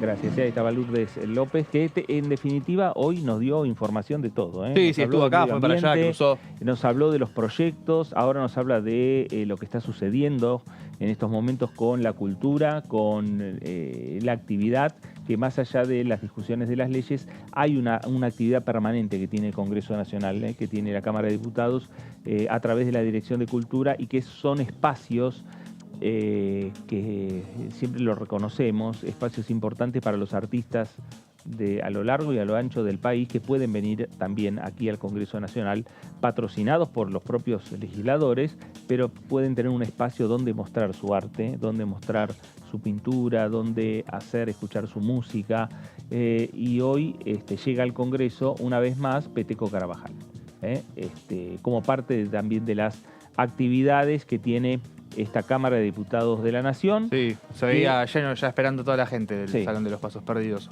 Que tiene, además de esto que estábamos viendo recién, tiene la posibilidad de ir viendo cómo se va a ir desarrollando la actividad. Sí, además tiene una característica, Peteco, que es un hombre de la cultura muy comprometido y que siempre está presente en eventos de estas características, al igual que en cuestiones relacionadas, por ejemplo, con los derechos humanos. Sí. Es sin lugar a dudas un exponente interesante de la cultura, porque además en un evento así, en el cual está la música, está la cultura, es para mirar y para ver.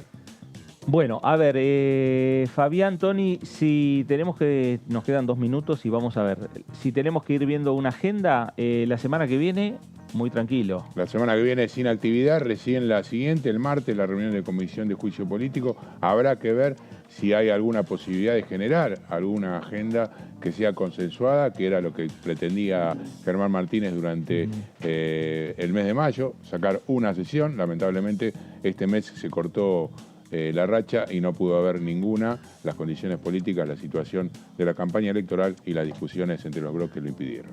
Muy bien. Fabián, gracias. Al contrario, gracias a vos. Tony, gracias. Muchas gracias a vos.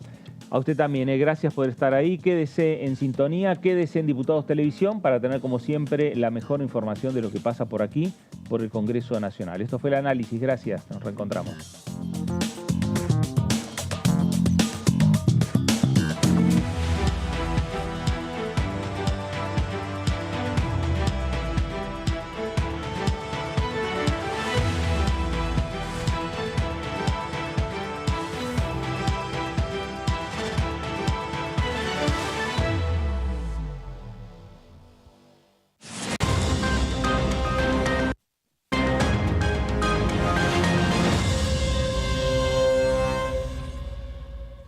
Cuando hagas una compra, paga como quieras, pero paga lo que es justo, porque ahora contás con precios justos. El compromiso que tomamos con supermercados y distribuidores de todo el país para que más de 2.000 productos mantengan